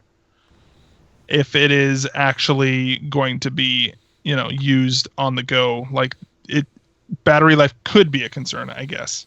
It's not necessarily going to be, if we were to do a side view of this thing, it's not going to be, the gamepad is not a elegantly designed, sort of like, it doesn't have that minimalistic sort of profile. It's very bulky, and it's made of like cheap plastic, and it's, and I wonder if this is going to be like that, or if this is going to be that nice sort of industrial, glass and aluminum sort of and thing. that was one of the things I was talking to a guy that I work with today about this, and I said to him, you know what, I would almost rather that this thing ends up costing $400 to $500 and it's solid. I would be okay with that investment if this thing is going to last me. Because you're right, the Wii gamepad is just so flimsy, it's so chintzy. Well, and that's the thing, is that if it was the build quality of an iPad and those controllers and everything, and it's solid and it is just really good quality, I kind of agree with you. I don't know if that's the way Nintendo's going to go, because Nintendo wants to make this as cheap as possible. Not cheap in but accessible to the everyday family. Yeah, exactly, right? And they like something that you feel comfortable putting in your child's hands, and something that 3 years down the line they can release whatever the 2DS equivalent of this is, where it's like the cheap version that you can really just hand over to your kid. Yeah. And so I think hopefully there's some sort of a combination of those two things. Okay. Well, hey, I think this looks good. Yeah. Right on, man. Very cool. So that is the Nintendo NX concept, brought to you by Nintendo Dads. Co-created by Adam Leonhardt of Mega Dads. Absolutely. You can pre-order now. Just send me your money. Yeah. Please understand. If there's all the weirdness there. Yeah, right on. Okay, well, let's as we kind of wrap this up here. I think we want to bring in. We want to do a little bit of what we've been playing to wrap this up. Of course, this is a little bit of a different episode. And next week is episode 100, guys. It's crazy. Yeah, it is. just in kind of talking about that too. I know we had said that we're going to have this big thing with episode 100. Looks like that's not really coming together too much. But what I do want to say is that anybody who wants to call in over the next week and wants to get in an episode or a message for episode 100, absolutely call in and do that. That's 929-25-NDADS. And of course, if you want to, or you can just record an MP3 and email it to us. Anything like that is fine. If you want to record a video and send it to us on YouTube and send us a link, whatever works for you.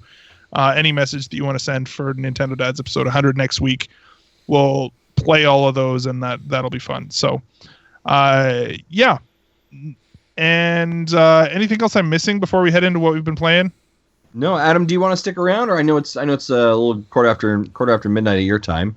No, you I'm want cool. us to jump off? It's okay. You're gonna stay on. Awesome, we love it. Cool. I have a 2-year-old. I'm up at 4:00 no matter what, man. Sleep isn't there a you thing. go. All right, then let's keep rolling. Perfect. Right on. Okay, sounds good.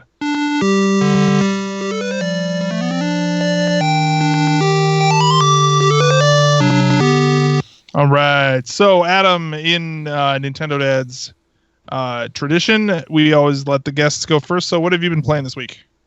Well, it may be a little bit of sacrilege for this podcast, but I actually haven't been playing any Nintendo lately because, as I mentioned, my gamepad is kind of on the fritz.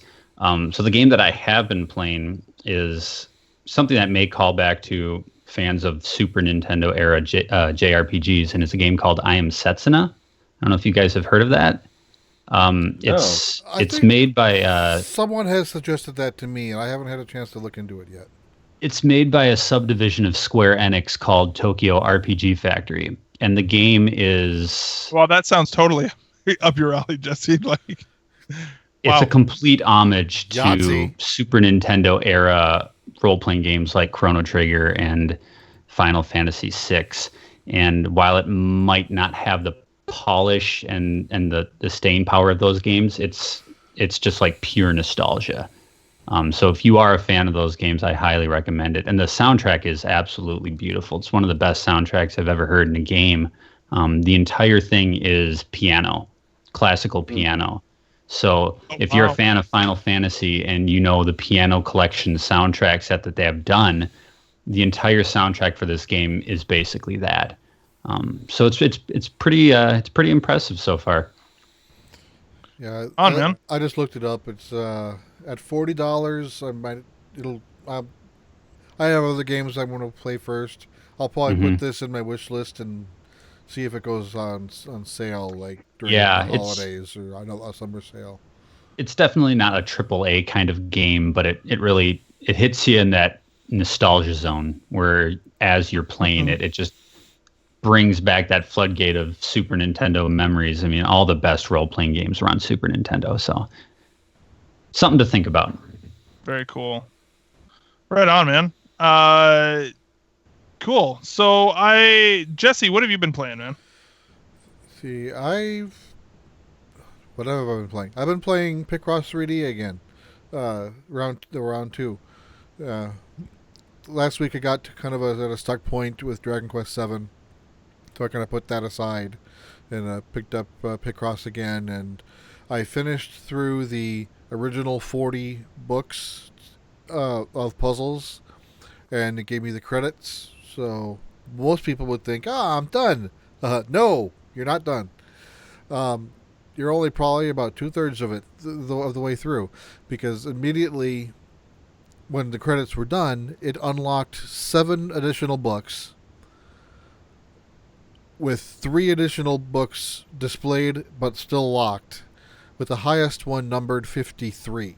So and I think I've unlocked 54, or at least I unlocked 53 to get reveal 54. So there's at least 14 more books after you finish the game. So I think I'm in the middle of book 43 or 44 now. So there's still a lot of content to that thing. Sweet. Right on, man. Justin, what about you? What have you been playing? I have been playing some more Yokai Watch 2, but I have been playing, and for those of you that followed us on Instagram and Twitter this weekend, I've been playing Paper Mario Color Splash. And I love this game. Super adorable, super incredible, awesome, really well written, really funny, lots of good challenges, lots of fun to play with the kids. We mentioned before, wet, soggy, paper-based Shy Guy with the like colors bleeding off of them. They look like zombie Shy Guys in paper. It's pretty crazy, but really, really fun. This, if you've been like, there's no games to play on the Wii U, you're right, but you should pick this one up because this is definitely worth it. This is an absolutely fantastic game. The textiles, the textures are incredible, just like Yoshi's Woolly World. I cannot speak enough about how much I love playing this game right now. So nice. Yeah, my daughters and I. Go ahead. I was going to say I watched Josh Thomas's review of it. I don't know if you've watched that yet. No. And he hates the battle system in that game. Yeah, the battle system feels. I mentioned it before. Very, very clunky. Like there's a million unnecessary steps anytime you make an attack or something like that. That is one of the things that I definitely find true about that. And I mentioned in our previous or like last week that it felt a little bit clunky. Apparently, there is an advanced setting that you can go in to reduce some of that. I was hearing that on NVC. I need to go in and find that, but it's not really well documented or not highlighted to do that. I want to try it next time I play it, but. Yeah, other than that, though, the battle system is one spot where it's a little bit clunky. I actually find at times I'm like, I just don't want to battle. So I just hit like the flee button and run away. But it's really, really good. I like it. Very cool. Yeah, my daughters and I did a review of both Yokai Watch 2 and Paper Mario Color Splash. Those are both individual files on our YouTube channel, but we're also going to add those into this episode as well for people to take a listen to kids reviewing games. Nice. Right on, man.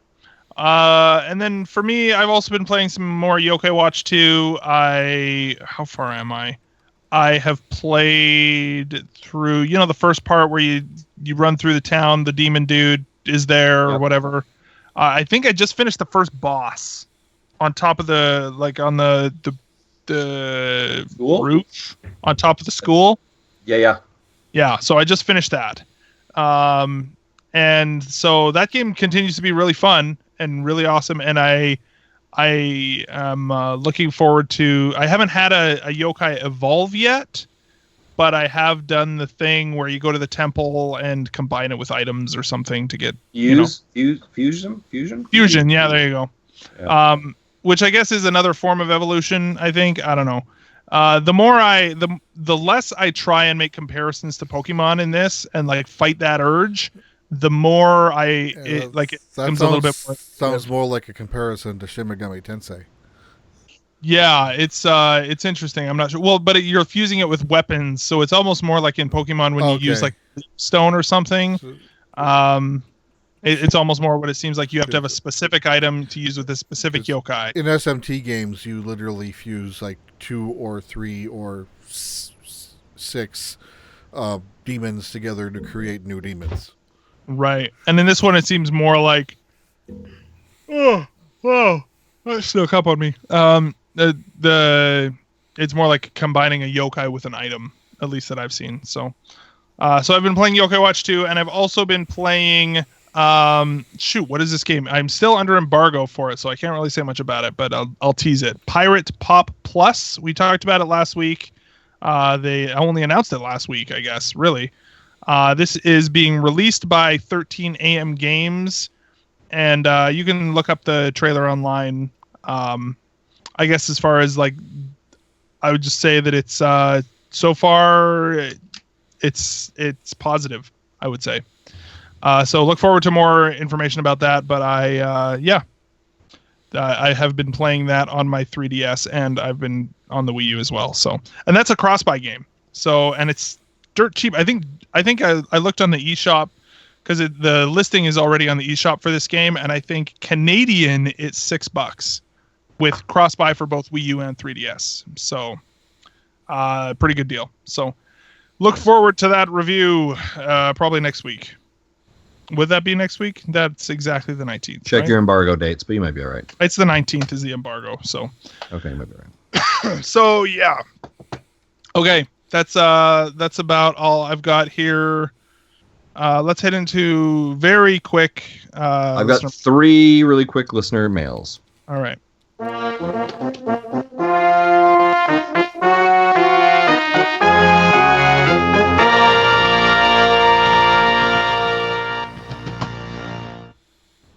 Okay.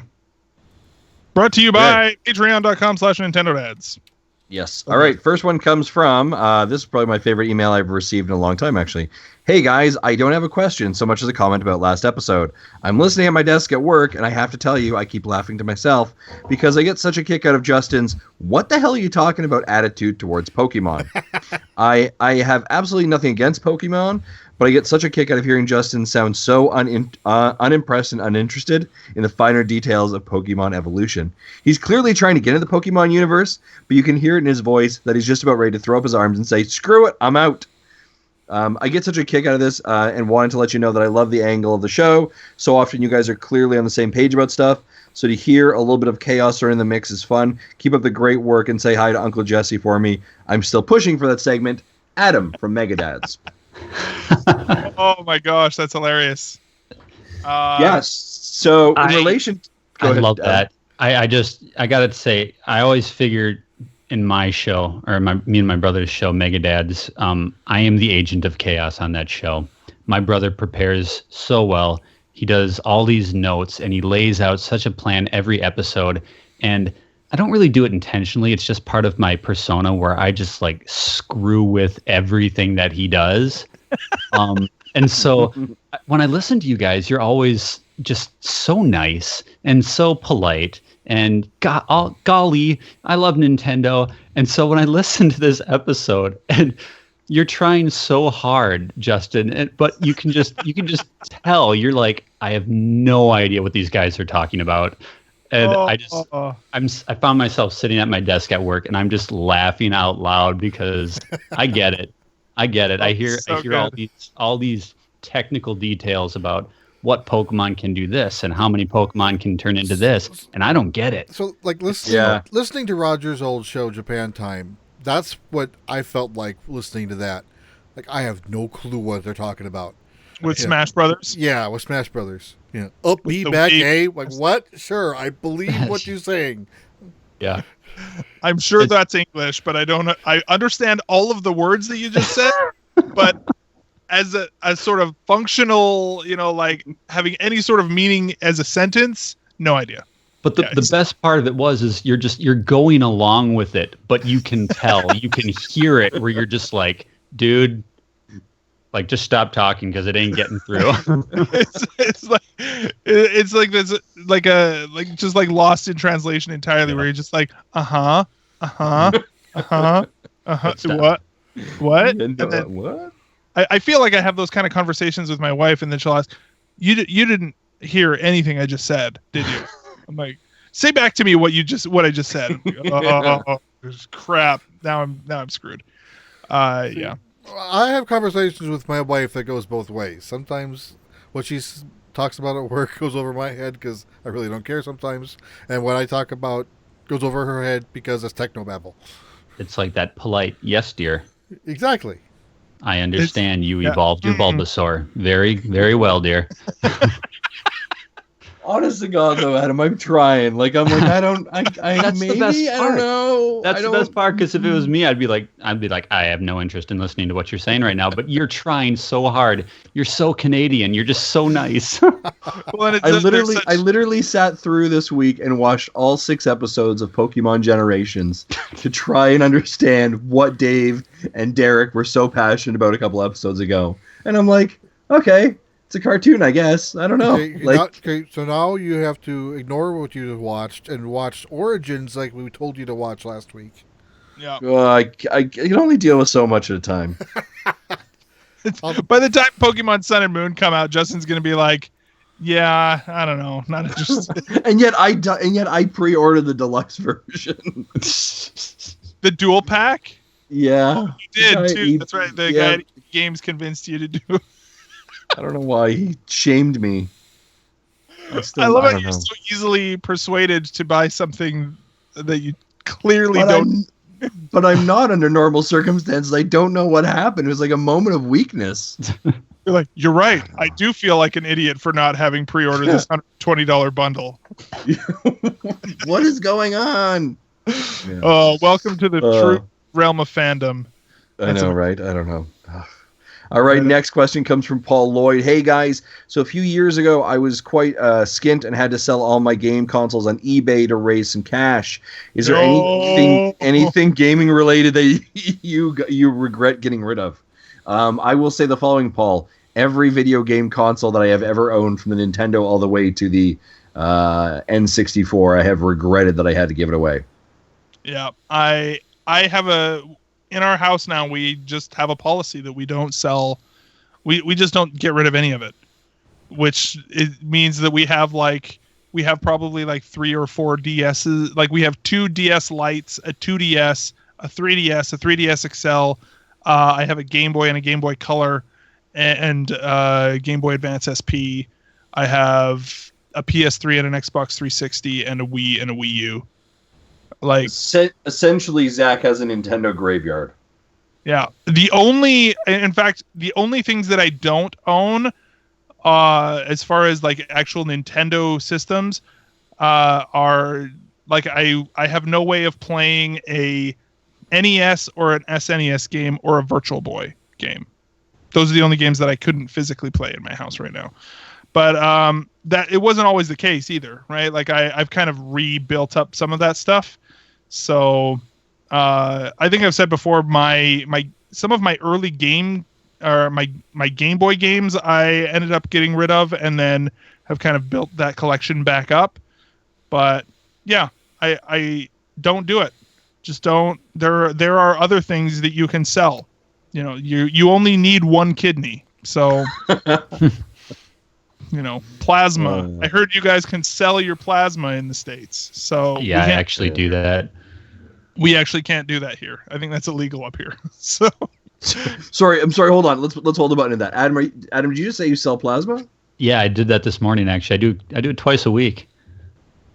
Oh man, how much do you make? Can we make? take a detour right now and talk about that? My daughter's been thinking about doing this. It's something that my wife used to do all the time, and she was thinking about starting up again about 3 years ago, just for some extra money. And so I'm like, if you're going to do it, I'm going to do it. I had a fear of needles at the time, but I'm like, I'm going to do this because we're going to do it together as a couple. How much how much can you make doing that? $70 a week. Oh, see, you could fund an NX, man. Yeah, there you go. I would totally do this, and I would just like put that money away every week. Just your plasma funded NX. There's your fun episode fund right there. Yeah. I'm so literally you get plasma bleeding every for 2 you, weeks, Nintendo. twice a week? Twice a week, yep. Wow. Ah, dang, man. Yeah. I'm that guy. Yeah, that's awesome. That's sweet. I'm jealous because we totally can't do that up here. That's just not a thing. So, wow, that's cool. So, I do not, So do you I guess getting back to the question, Adam, do you regret selling your plasma or? Only when I pass out walking out the door. You're like, That's fair. But it's super easy. I guess any systems or anything you regretted selling, Adam? Well, I never sold any of my old hardware. It actually went to John, my brother. He's the one with the graveyard. So he's got the GameCube, the Super Nintendo, the NES, the Game Boy Advance. He's got all that stuff in his basement. So when I need room, I just give him my old crap. Nice. Yep. That's how that works. Jesse, how about you? I don't remember whatever happened to them, but pretty much my entire NES, SNES, and N64 collection, that either is still sitting in my parents' basement or they pawned it at a garage sale or something. So I wish I had some of those old games back. And I think I said this in the show before. The one thing that I wish I really still had, it wasn't sold. It was just probably accidentally thrown out but it was a bundle of maps I hand created from the original Legend of Zelda, all 18 dungeons. Oh, I think you've talked about that before. I That's all. really wish that I still had that. I could scan it, put it on the internet. That would be a useful thing. But back then there was nothing. You really couldn't scan it anywhere. They didn't much less upload it anywhere. Mm-hmm. Yeah. Right on, man. All right. One final question from Alejandro. Hey, Nintendo Dads, I have a few questions today. First, I was wondering if you guys have ever had any ideas or concepts for a game. Mine is a Sonic and All-Stars Racing Cross Mario Kart double dash with Sonic having an unlockable ability to race without a cart and a Epona as an unlockable cart. Also, I was wondering if you guys would take a request for a future guest.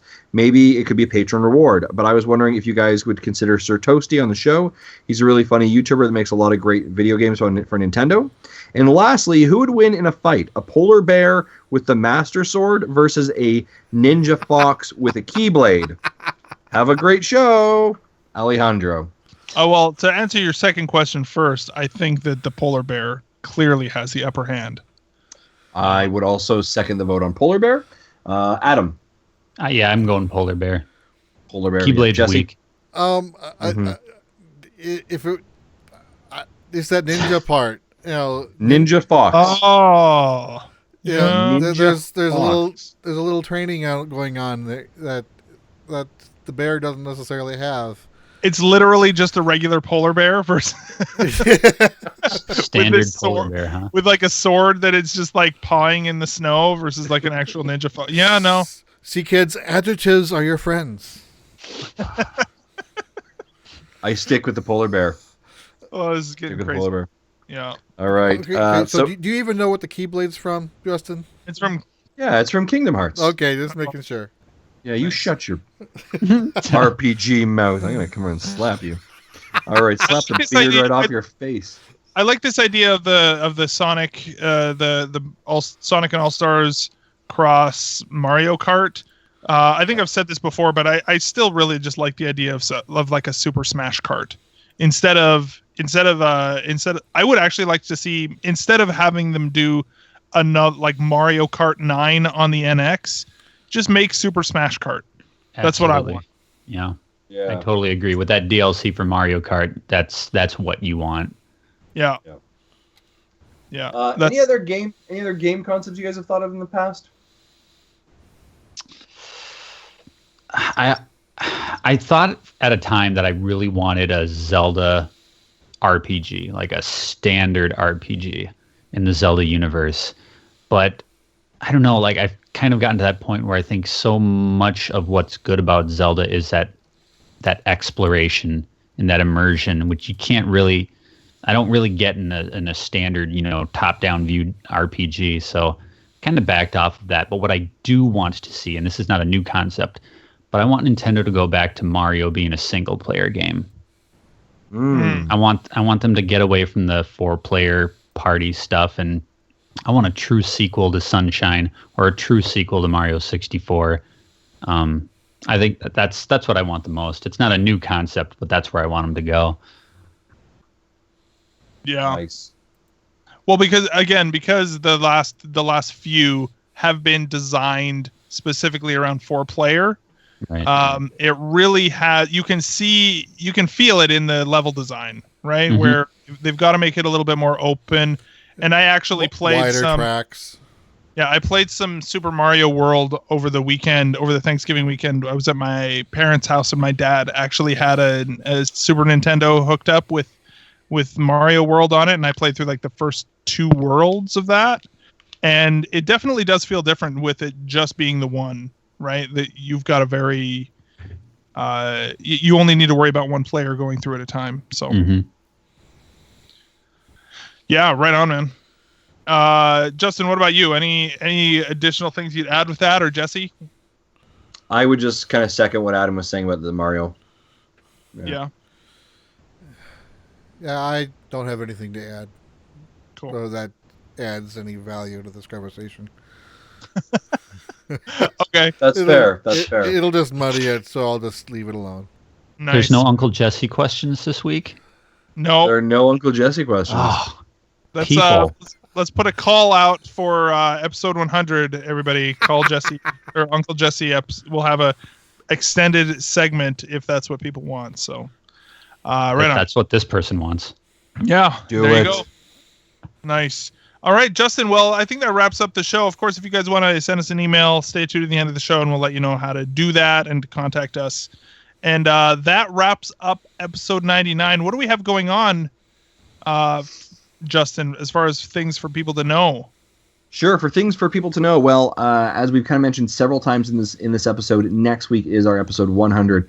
So if you want to send content in, we would love for to show play on the show. It will be a bit of a different episode as well, much like this is different, but it'll be more kind of retrospective about the podcast for the last 100 episodes, maybe some of our favorite moments, favorite guests. We'd love to actually hear your favorite moments, favorite guests.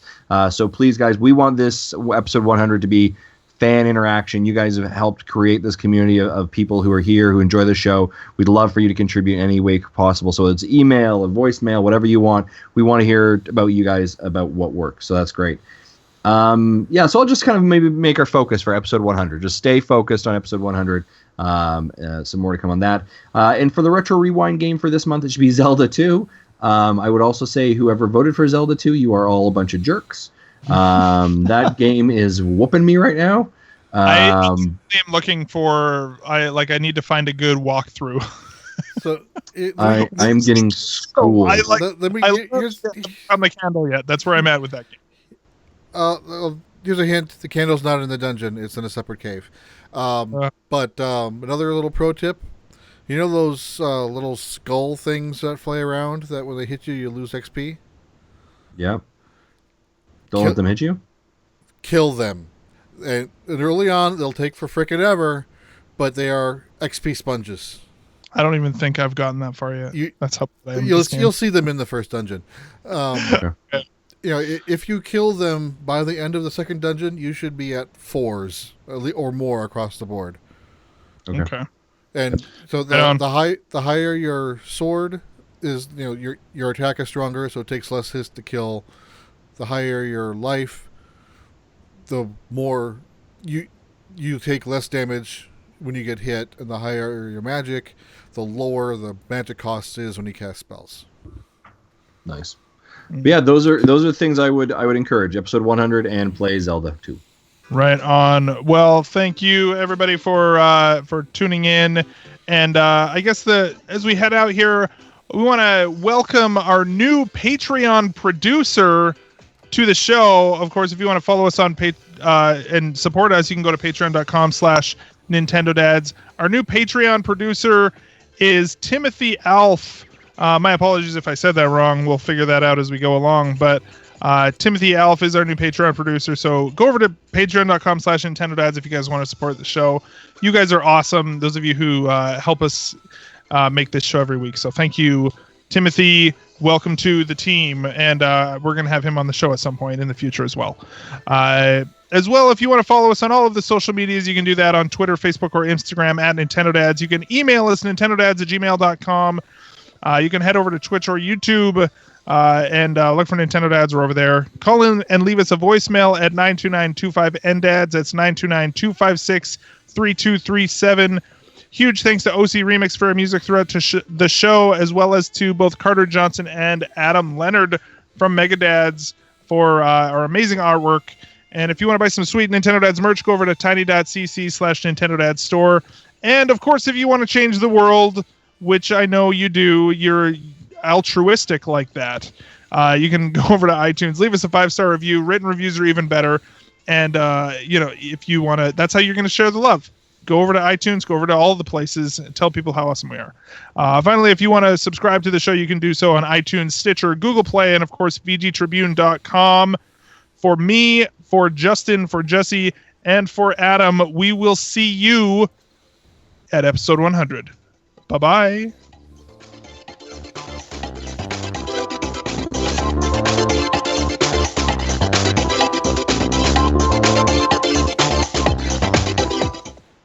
Thank you for listening to Nintendo Dads. Ta-da.